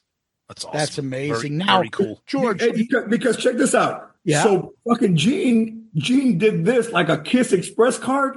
Look at that. Did you guys know about this? Yeah. Oh my God. So lifetime member. He was doing these, and a guy said to me, he had one. I was playing golf with a guy. He had one, and he said, "I've had it for 25 years." He goes, "I called the number, and someone answered and said, 'What show do you want to go to?'" Like he bought this thing in the fucking 90s for $200, and you could buy it, and you get free Kiss tickets anywhere they're performing. And he's like, I'm going to try it out. And when he called, the lady answered like on the second ring and was like, sure, what night do you want to go? I mean, wow. That's fucking insane. Idea, like a Kiss American Express card. Right. A Platinum Express lifetime member with an 800 number. And that guy called it and a woman answered and got him tickets. I'm like, there's no way to do that.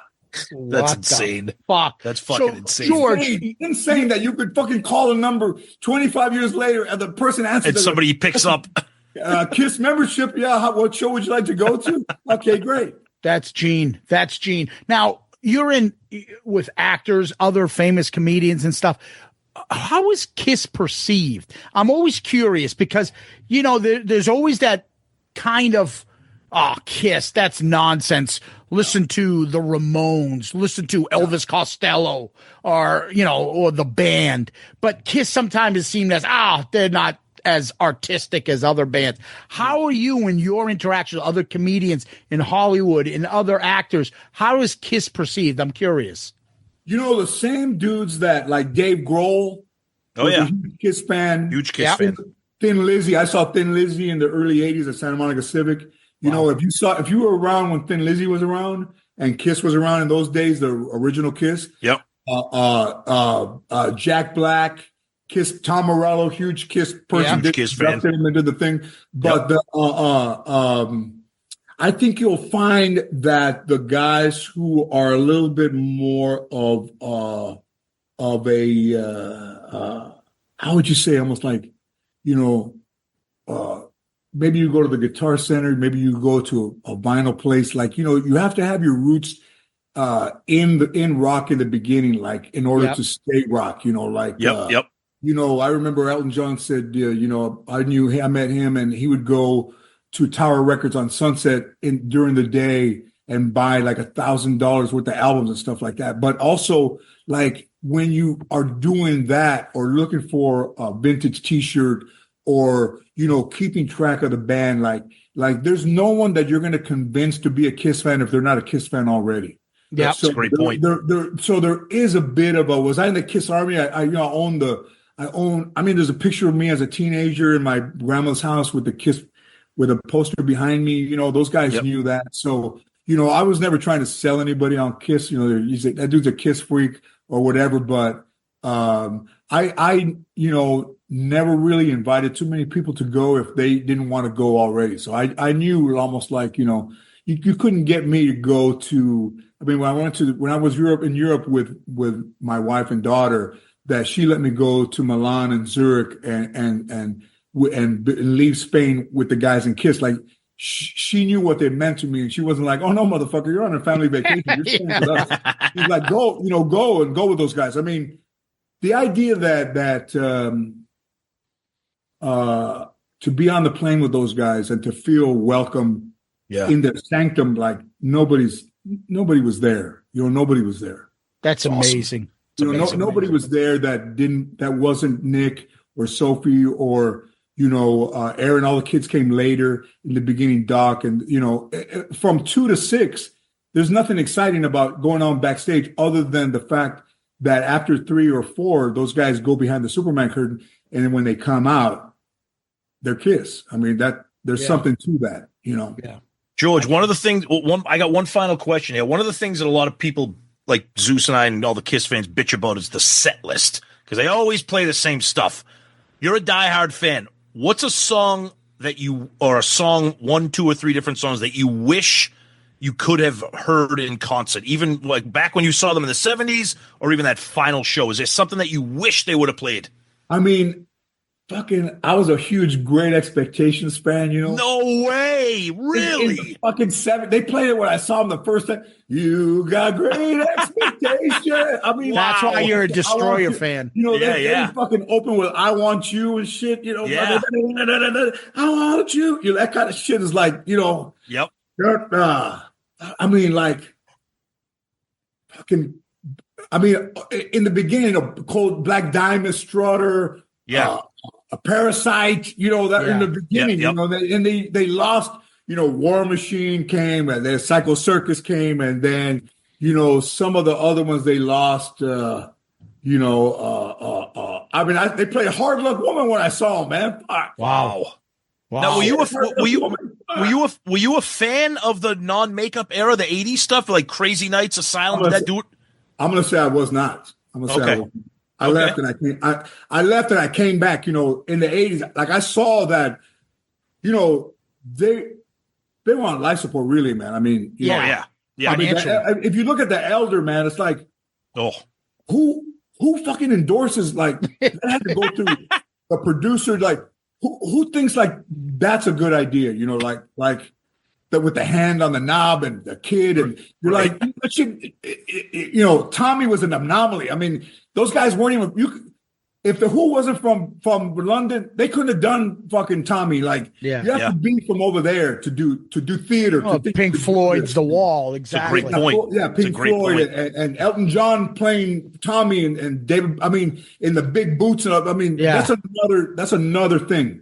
Great point. They can't really kind of do it here, you know, and. So, but also in the early 90s, one morning we're living in Sherman Oaks, doing stand-up. I'm just married, and I look at it, and Ted Nugent was opening for Kiss. And that night, that was the last night, and I told Ann, I'm going, and I had a little money. I went and bought some tickets, and I called my friend Arnold, and we went, and Ted Nugent opened for him. And Ted Nugent was Ted Nugent. And then he said toward the end of the concert, if you don't speak English, get the fuck out of this country. Oh, Jesus Christ. You're like, whoa, what the fuck? Where did this dude come from? Like, I'm friends with Ted. I've known him, you know, since 20, how many years? 15 years, 17 years. Right. And that was our dude way back when. And then when he said that shit, we looked at each other like, what the fuck happened to our dude? But he's been, you know, everybody's like, I posted a picture of me and Ted from a couple of shows. They're like, fuck that guy, motherfucker's like, and you know, he and I remain friends. And if they ask him about me, he'll be like, George is a funny guy. I hate his politics, but he's a funny guy. And I'm like, Ted, I love his music. I don't like what he stands for, but I love the music. I mean, he treated, you know, Paul and those guys and Gene and Santana and Eddie Van Halen and those guys like, you know, Ted. I took the guys that I grew up with that when we used to go see Ted at the Forum or in Long Beach or wherever. And Ted was as nice to those guys as he's been to me. So it's like, politics are politics, but rock and roll it goes above politics. It's funny you said that because I think Santana and Gene got into it. Ugly. They did. He was like, I think somebody got brought up and he was like, that Kiss music, like a lot of artists like, that's just silly shit. Yep. And then Gene went after him like, oh, you just sit there and do nothing but play guitar. No one gives a shit about your music. It's like, I think so. I think it's recent. Yeah. Recent. Yeah. Yeah. It got kind of fucking ugly between them.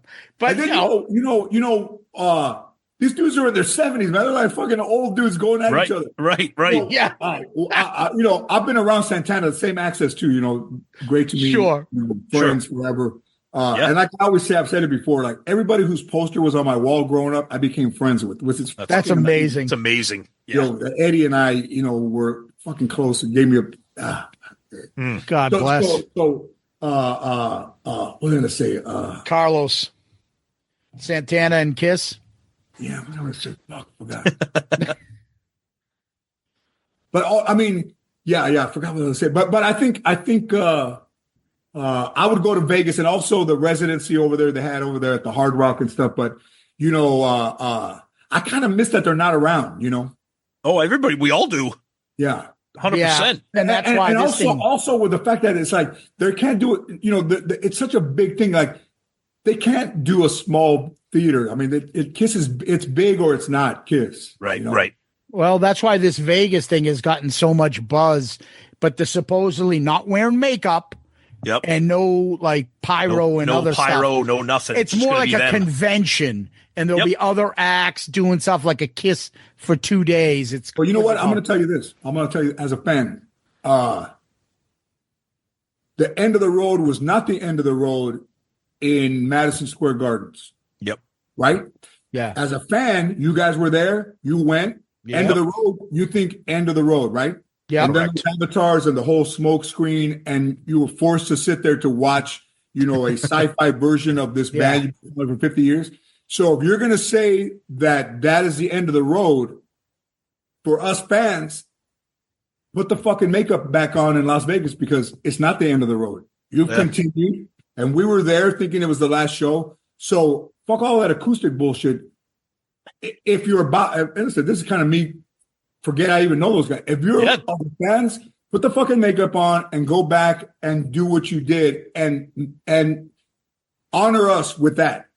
It might be tough for you guys to put that, but honor your fans by going back and if you're going to be Kiss, be Kiss. It's a great point. Or come on the next Kiss cruise again with us, George. Yeah, we've been on 2 of them, so if they haven't done another one, you'll have to come back. We wish we were on the one with you. We probably would have got in trouble with you, along with you.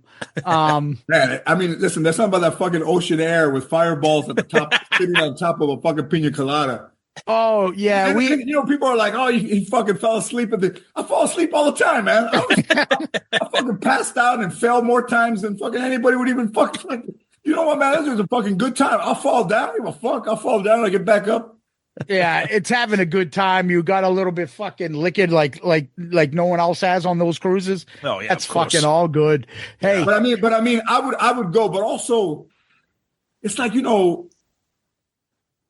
might be a pain in the ass. Do something for us, like give us something. Like even in the outfits at the end, I would have fucking liked them to wear that one that Paul had with the belt that it go almost like a whole bodysuit, like yeah with the jean and the fucking dragon fucking shoes.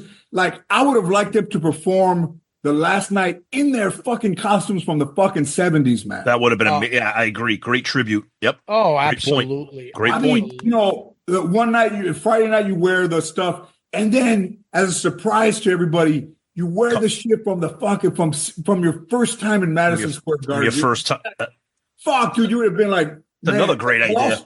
But also, there was something about the set list and all stuff like that. Is that it became such a production? It's like it's Broadway, so not going to sneak in Great Expectations or Parasite or something in between a song because it'll fuck up the production. Yeah, it's a fucking production. Of course. Yeah, it's too bad. Hey, George, we could do this all day talking about Kiss.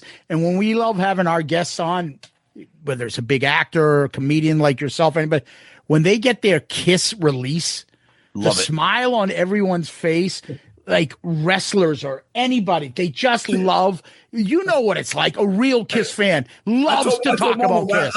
I told Mom, I was like, man, finally, fucking somebody asked me about fucking Kiss, man. Oh, man. I love it. I mean, we've been trying to, and I've been like so excited when I got, because I'm also a fan of you personally, that I'm like, and in addition to that, he's the biggest Kiss fan. Yep. And, it's been a pleasure talking to you, George.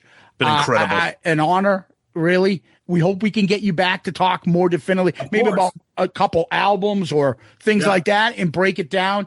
The great George Lopez, man. Thank you. Incredible. Hey, so let's make a date. Let's make a date to hang out in Vegas. Absolutely, George. Absolutely. George, an incredible honor for you to spend some time with us. This has been a blast. Likewise, man. Thank I love you. Thank you, man. so It's awesome much. for me too, man. Thank you so much. Thank you. Tom, that was the great George Lopez. Incredible. What an incredible, the stories. And of course, anytime George Lopez tells a story, it's automatically funny, even if it's not funny, just the way he tells it. But from the Ace Frehley shooting paintballs on a friggin' golf course to Customs apologizing, thinking that they broke his guitar, to him taking a ride with Ace and just great stuff. And then I love the story about him, the full circle moment. We always talk about full circle moments, little kid, asking his family for money to go to Kiss. And then he takes his kids to the final show and he's backstage and he's on the plane. Just awesome stuff. Really, really fun stuff. I mean, what a treat to have that much time with somebody like George Lopez. Yeah, you can tell he has a fanboy reaction when talking about Kiss. We've talked about this often. Yeah. These stars of different entertainment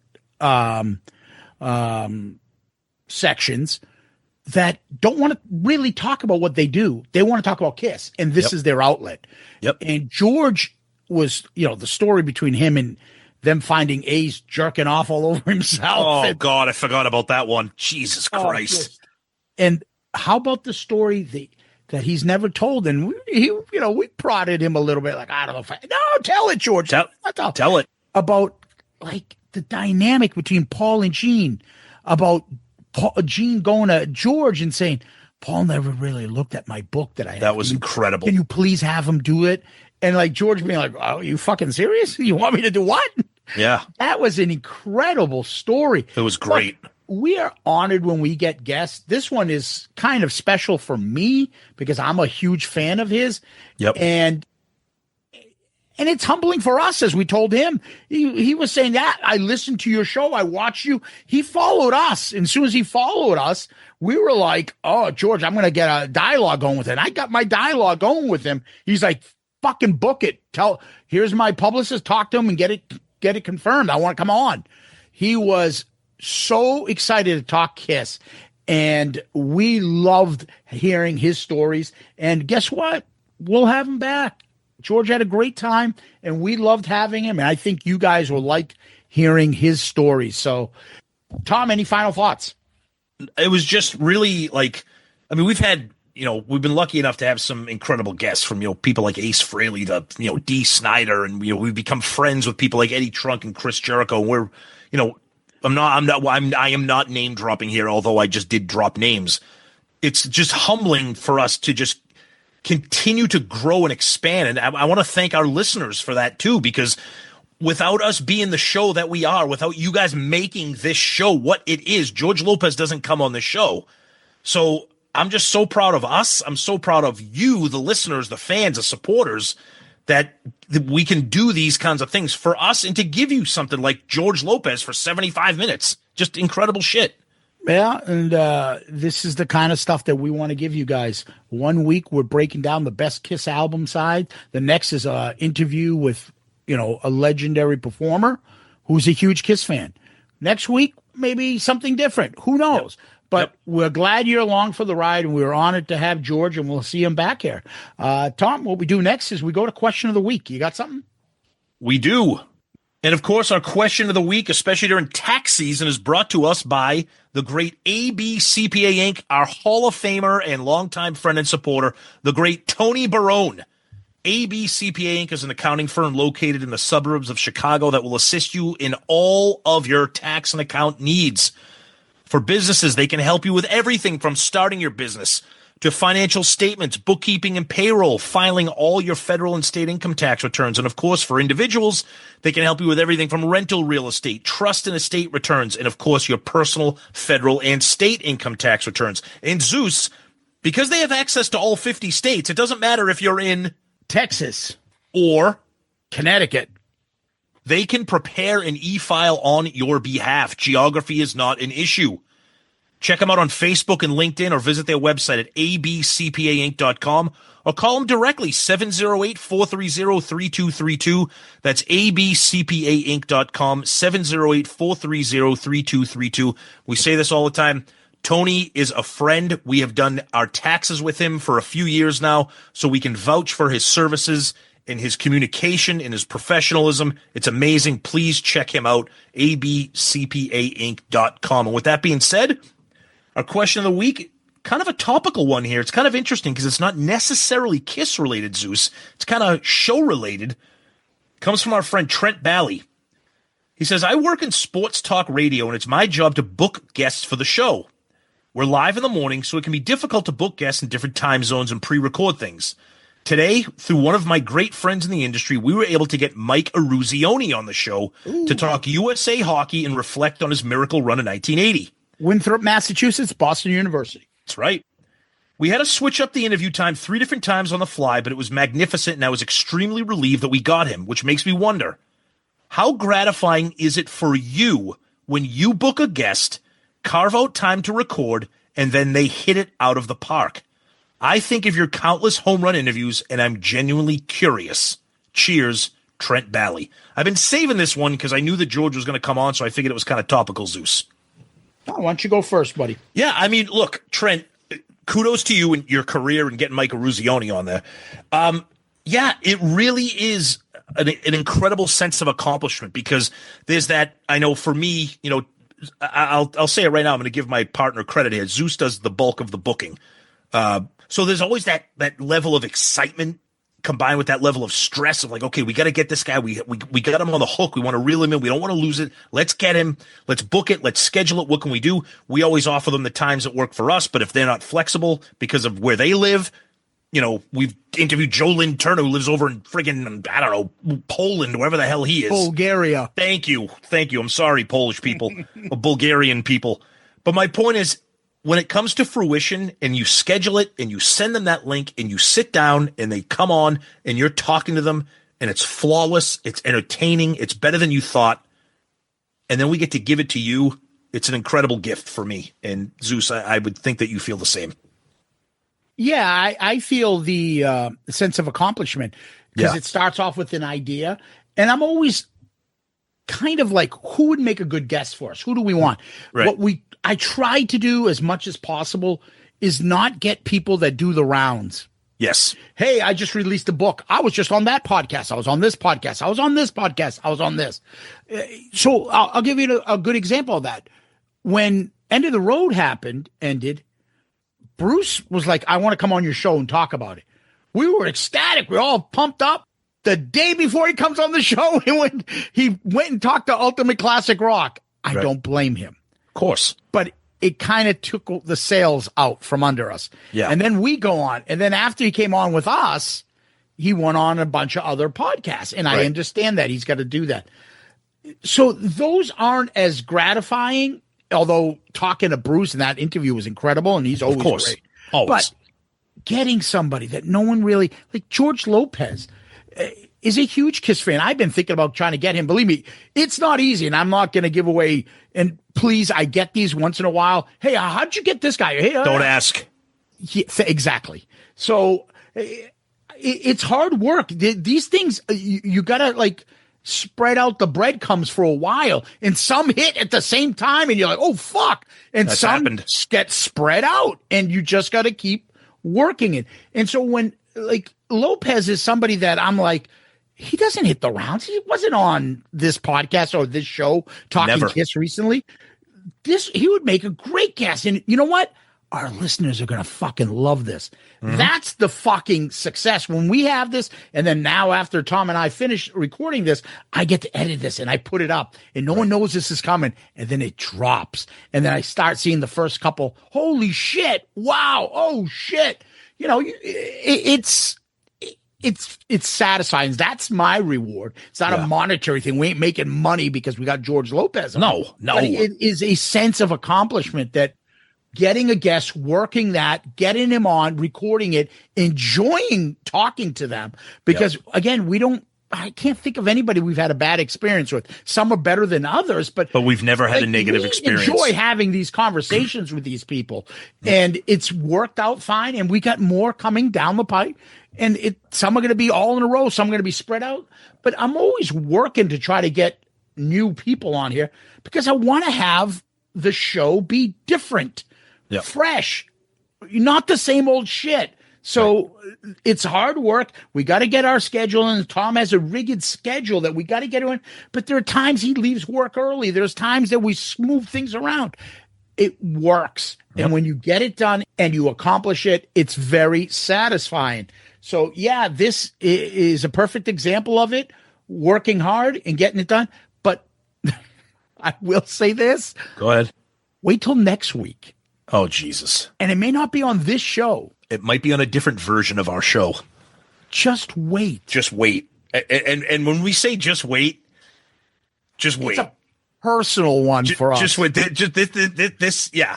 And just to piggyback what Zeus said about, the excitement of the episode dropping, there are certain episodes where we don't do teasers, even to our Patreons. Yeah, there's some that I'm like, I'll tell Tom, like, what do you think? And he'll be like, nope, we're not even going to tell them. We want this one to just drop and be a bomb to everyone, including our patrons. It only happens maybe once or twice a year, but this is one of those big ones where we consider it. We don't want anybody to even get a sniff of what's happening here for this. I know when it's big, when I text my family, when I take a screenshot of the video, and I'm like, check this out. And someone's like, is that George Lopez? I'm like, dude, yep. I was texting my son. I was texting telling my friends from work. They're like, wait, the George Lopez? Like, I just spent 75 minutes talking nothing but Kiss with him. Yeah. Incredible shit. That's a great question. Great question, Trent. Thank you so much, buddy. Appreciate it. All right. Where can people find us? Always start with our website, shoutoutloudcast.com. That's where you can find all of our episodes, all the Shout It Out Loudcast episodes. Dorm Damage, our brand new album review crew with the great Stephen Michael from Grown Up Rock, fellow Pantheon brother. We just reviewed the Patreon pick, 1987 self-titled Whitesnake album. That was incredible. Tons of fun there. And, of course, everything else, tons of things on there. Our social media links, Twitter, Facebook, Instagram, YouTube, TikTok, Threads, links to our Shout It Out Loudcast merch. If you don't have yourself a T-shirt, grab one now. They're awesome. And, of course, you can click on the link to our Patreon, which we talked about before. So please join that family. And our email address is shoutitoutloudcast@gmail.com. We read each and every email that you send us. Even if we can't get to them during the show, please continue to send them. And that's also one of the best ways to get your question read. We do a question of the week every episode. So thank you, Trent, for yours this week. And, of course, we always like to say that we're a proud member of the Pantheon Podcast Network of shows. You can DM us on Twitter, Facebook, Instagram, Threads, Blue Sky, TikTok, motherfucker. Check out our Spotify playlist, not the podcast. You actually go to the profile and you can see playlists that we've done, and subscribe to our YouTube channel. YouTube. And make sure you give us one of those 5-star child reviews on Apple Podcasts, Spotify, Facebook, wherever you can. It's a big help to us, moves us up the food chain. And you can give us one on Amazon for Raise Your Glasses, our book, which is still selling pretty good. So thank you for everyone that's purchased it. It makes a great gift for the Kiss Heart in you. And also you can give the 5 stars that'll move that up the food chain as well. And actually, Tom, we do have a 5-star child review on Apple Podcast. Go for it. And this was on March 8th. Didn't see it till now. 5-star childs and a fountain cola. It's by Bloodhound74. So Bloodhound74, make sure you let us know who you are so we can thank you in person. Shout It Out Loudcast is not only one of my favorite KISS podcasts, it is one of my favorite podcasts, period. Tom and Zeus provide great content filled with fun conversations and guests. The humorless and those looking for offensive need not listen. True fans, the hosts are not afraid to offer criticism and praise where they see fit, unlike those who follow blindly. Snapper flaps and flapjacks, piss cakes, and mellow yellow to all. Oh, my God. That's insane. Wow. Thank you for that there, Bloodhound74. Love it. Anyway, Tom, we like to end on famous last words. You got any? I do. Now, listen. If you want to be a singer or play guitar, man, you got to sweat or you won't get far. Because it's never too late to work 9 to 5. I always hated that verse because it doesn't rhyme, but that's okay. That's okay. I asked her why she couldn't make up her mind. She said, "You don't understand. I'd love to go, but there's something you should know."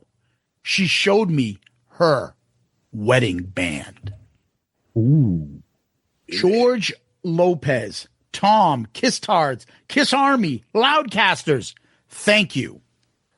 George Lopez, incredible. Thank you so much for your time, your humor, your entertainment. Incredible stuff. Loudcasters, everybody out there, you guys rock. Thank you so much. And Zeus, as always, my friend, thank you. Peace out, Girl Scout. Hit the music. What I'd like now is for all you fat, out-of-shape, worldwide KISStards to keep the noise down while I show your ladies what a real sexy man looks like. Listen, all you people out there sitting on rented furniture, settle down. Cut the music. Anybody seen Richie? Anybody know why Richie did Bobby Lupo?